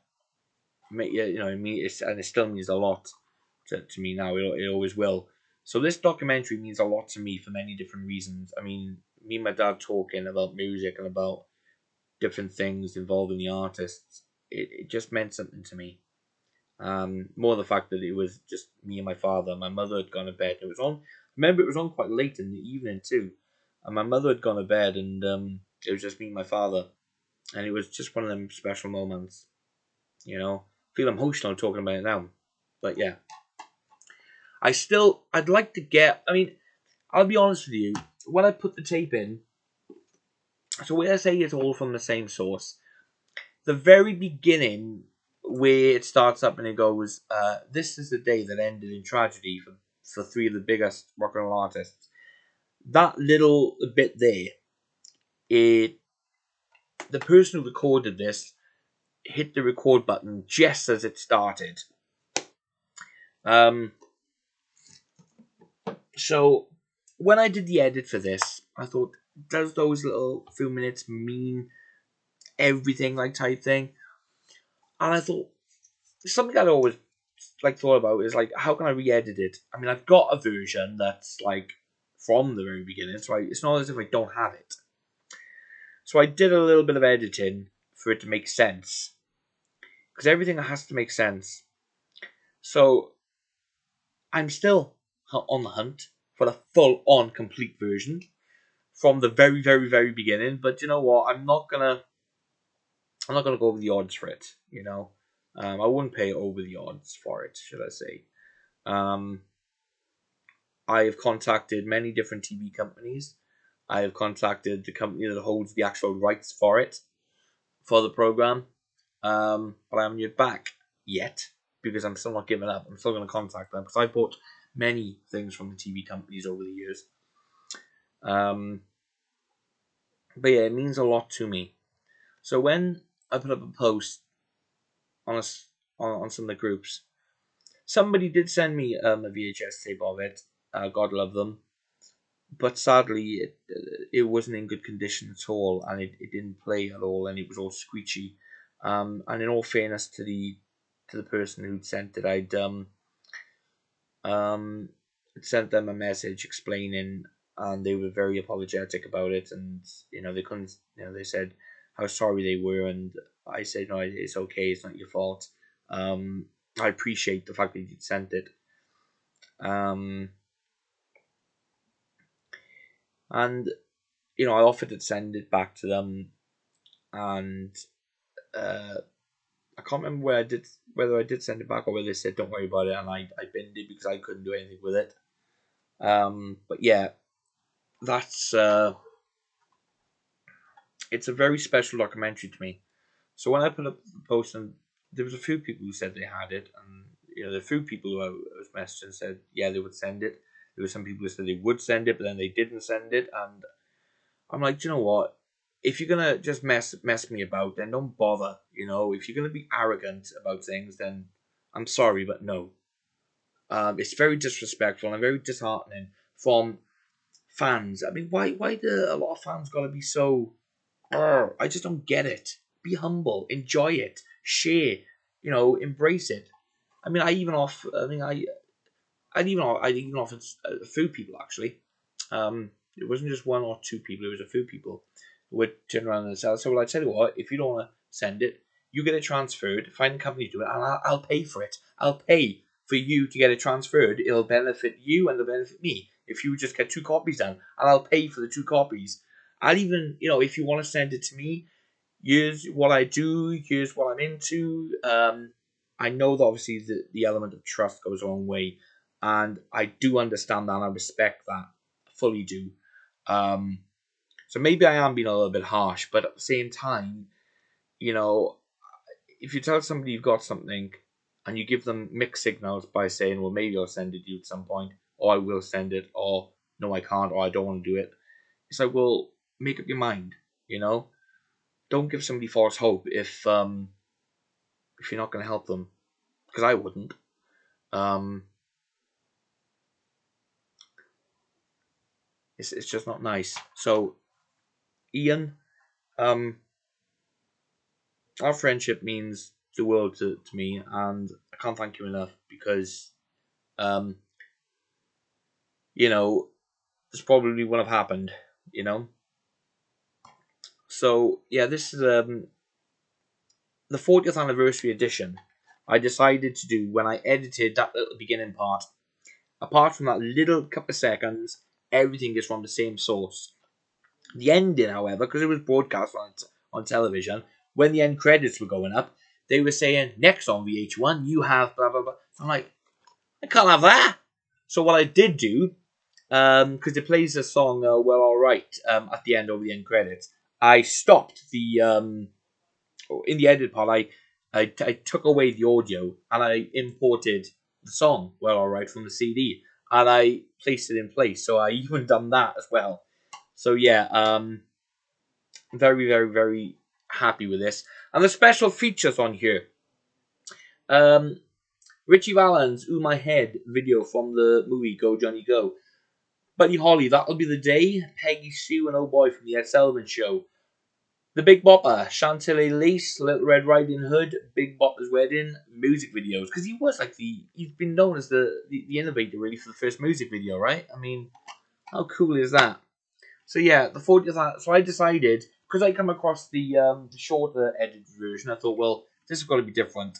So and because it states actually in the documentary for the 40th anniversary, um, I put it as the 40th anniversary edition with all the re-edits known from one source.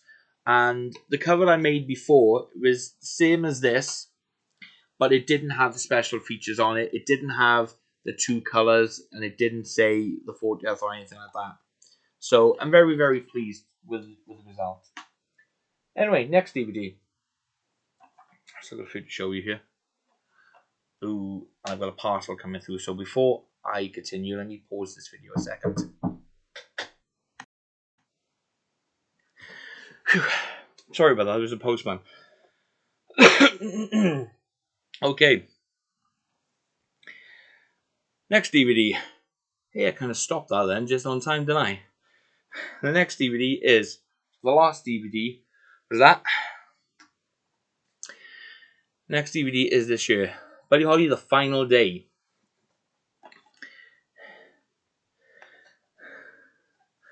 And yes, I did take inspiration from the book to do the cover and so forth. Excuse me. But again, this is for my collection only.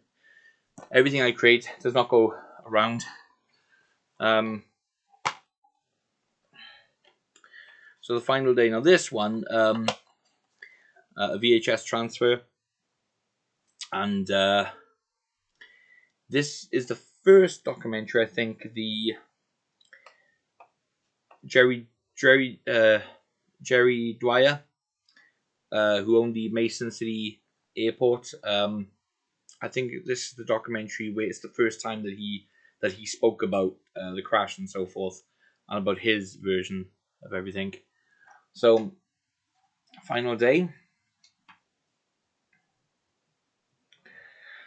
And then you have Rave On.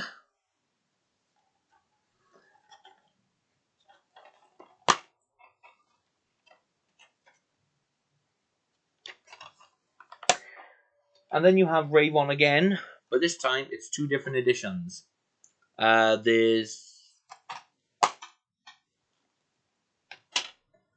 a 60-minute version and a 75-minute version. And this one is... This one doesn't tell me how long it's on for.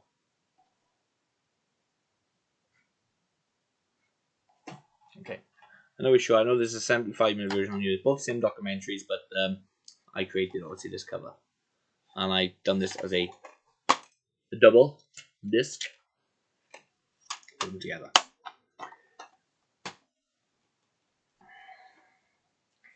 And then we've got one. I watched this last night. I don't know what to believe on certain things. I've got to be honest with you. But anyway, it's called Dead Famous, Buddy Holly. This was a documentary series that came out a number of years ago. They did them on many different artists. In fact, I'm thinking about buying series 2 on DVD because they've got one on. This is part of series 2. Or is this series 3? I can't remember. But I'm thinking about buying series 2 because it's got Elvis. Elvis is one on there, and Bonnie and Clyde. See, we're over 2 hours now. We are. So then we've got this. Now this was amazing. This was. I remember the price because I got a snapshot of it still on my phone. This was under £5. I think it was £3 odd. I think it was. It was only a couple of weeks ago. I actually put on the group how much I paid for this. Was it £3, £3.75 or £3.90? Oh, so much I got. Now this, I'd seen on YouTube many people giving a review on this. Now this got reissued in a red cover with the red cover and so forth in a normal case, and this version got released in a normal case as well. But this year, this particular version, CD and DVD, came with the booklet. And what I'm so happy about is the fact that this is the limited edition numbered version. And for under £5, with postage well included, free postage, I was gobsmacked. Because when I bought it off eBay, there was only a stock photo. Look, it wasn't. It didn't show the actual item. It just showed the stock photo. So I thought it was either the version in the red cover, because I'd found out it was the same documentary and so forth. I thought it was the DVD without the CD, or it was a DVD case version. It didn't even show the limited number in the picture, so I didn't think much of it really. I just bought it. It was like I said, it was under $5. I'm sure it was £3.75 or £3.95 or something like that.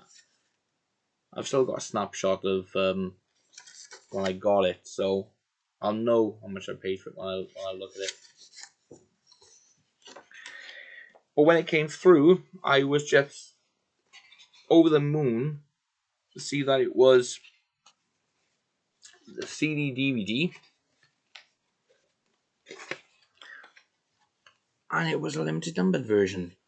So my number is 02361, and it's a great documentary. And the CD's fantastic as well. And then this one then is The Buddy I Knew by Larry Holly.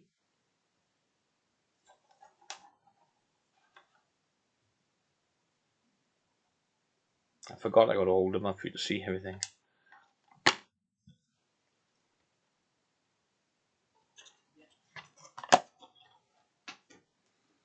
And then you've got, this was great. I watched this the other night. This is fantastic. Listen to Me, the ultimate Buddy Holly party, and it sure is. Fantastic. Let's go.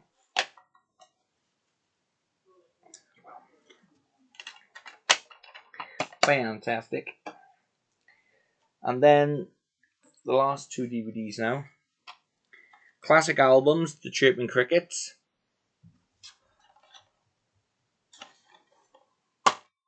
This is a great documentary because I learned so much about the recording process of how the recordings were done for that documentary. And then the last DVD is the last Autopsy, The Last Hours of Buddy Holly. Now I did do a copy of this for someone and I sent it to him.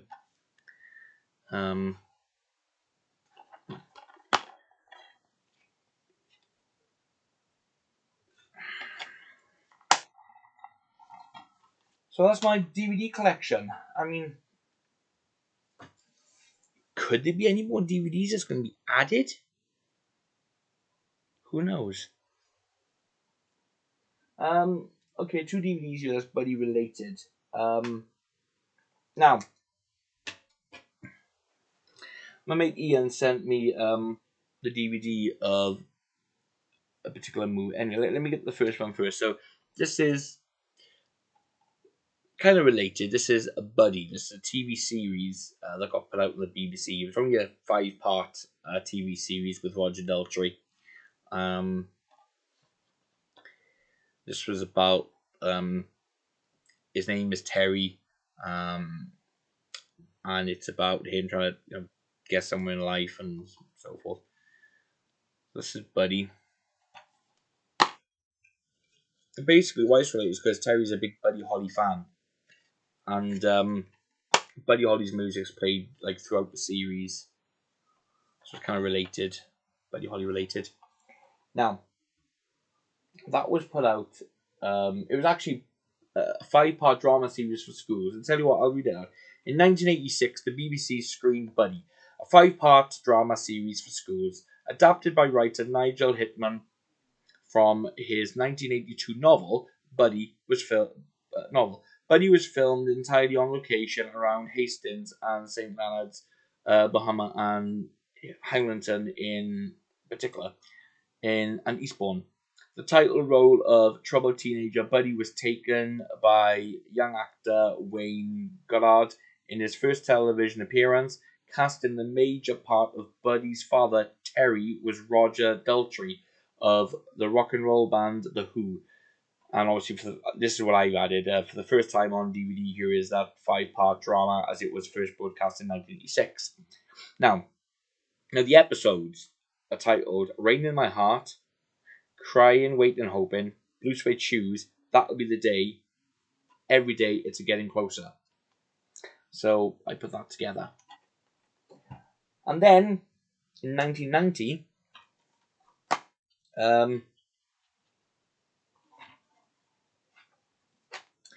we had a Buddy song. Now, my friend Ian sent me the original VHS of this so I could transfer. And Ian, I know you're going to be watching this. This will be in with your. This will be sent with your packages back. Because I've now come across a different version to the one you sent me. All right. This is the original UK VHS version. So obviously I done a transfer. I put it on. So that's Buddy song. Again, it's actually a follow up to the series because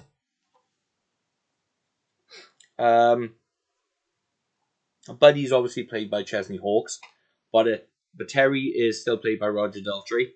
I do love this film. It's one of my favourites, and it's also I love the soundtrack to it as well. I do like the soundtrack, and plus I kind of know Chesney as well. So anyway, now I've got two books to show you. The first book is Beyond the Music: The Day the Music Died. I don't know how many times I've read this, but every time I read it, it's just something about it. Anyway, that's the one thing I forgot to tell you as well about this documentary, and another reason why it's my favourite. It's the only documentary that focuses on all three artists. In other words, it gives you the background, and it speaks to people who were friends or family of the three artists.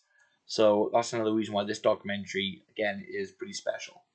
So, especially when it comes to the Big Bopper, because there's not much information around the Big Bopper, like I said at the start of the video.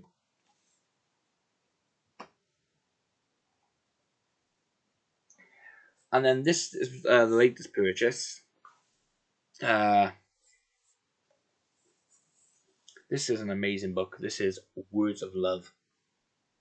I found this thanks to Ian sending me a link to get it at a very, very cheap price. Put this way, it was under £40. And it was new and sealed.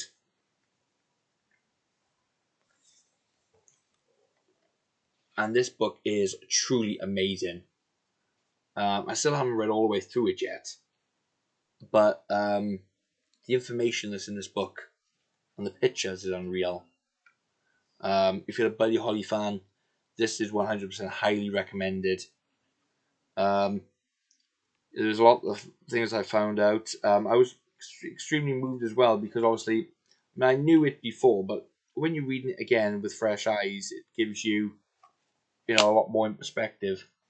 After the crash, all the families, Buddy's family, Richie's family, and the Big Bopper all received something from Elvis. So, it's just all the connections. I mean, don't get me wrong, I've always been a fan of the Big Bopper and Ritchie Valens and Buddy, but in recent months, due to a few health issues that I've been going through, I've just found listening to Buddy comforting. Don't get me wrong, I mean, Elvis will always be my number one. I mean, music's my life, it's my passion.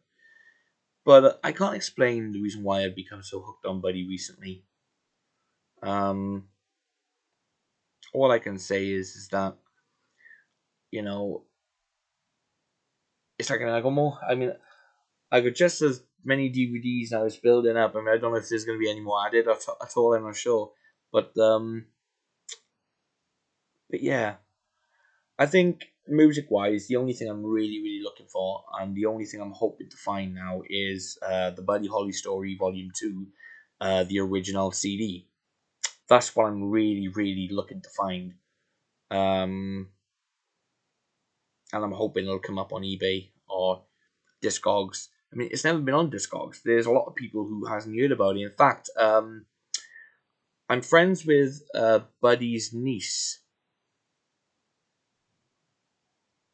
and Cherie Holly, and I asked her if there was any information on anywhere that I could possibly get it. I don't know if it's being sold like around the fan clubs. I mean, like I said, the Richie Valens is being sold at the Surf Ballroom. But yeah, I think it's two different kettles of fish, I think. And she was doing some digging for me, and she was informed that it was actually the Japan version. Apparently, it's a bootleg, but yet she's going on what she was told by somebody here in the UK. Yet it's all over the internet. You can find the information about it. It was put out by Universal in Japan. So it is an official CD. I'm just hoping it'll come up. That's the only thing now, and I think then that's CD wise and what have you. That's my collection complete. But until then, I'm grateful for what I've got. But yeah, I mean, DVD wise, yes, I'm still gonna keep on looking for maybe again, the more complete version of the behind the music with that little bit still at the beginning. But again, I'm just so grateful for what I've got. It's it's a collection I didn't think I'd have, and that is a big thank you to Ian. So mega thanks, my friend, mega thanks, and the stuff that you sent me to transfer and everything will all be sent back on its way to you Thursday. Today it'll be tomorrow, 100% tomorrow. Because everything I was going to show like the videos that you sent me, but they're all packaged up. Everything's packaged up, ready to go. I thought about that before I done the DVD, before I done this video, and I thought that means I got to open everything up and take it. No, but I really can't thank you enough, and I hope you enjoy as well what I've included in the package for you. So anyway, I hope you've all enjoyed this video as much as I've enjoyed making it. I know it's already over 2 hours, so I'm gonna end this here. But to those of you who are still asking me, am I going to be doing any more Elvis videos? Yes, yes, yes, yes, yes. There's a lot of things in store because I'm thinking possibly it depends if I do one next week or not. I want the next video really to be recorded from my new location, my new den. Yes, but I don't know if it will be or not. Because based on weather, if it's fine or if it's whether it's raining or not, we're still doing the back garden. So my den, my den's up, but it's not up at the same time. It's up, but it's not in the place that it should be. There's still a bit of work to do in the garden. So yeah, maybe it won't be. Maybe it will be in a couple of weeks because we intended to have it finished by now, you see, but it's not. That's due to one thing and another. But anyway, I hope every one of you take care of yourselves and keep well and keep safe. And I will be doing another Elvis video. I've actually got a few things in mind for that. So until the next time, take care, keep well, keep safe, and thank you all again for being with me. God bless you. Take care.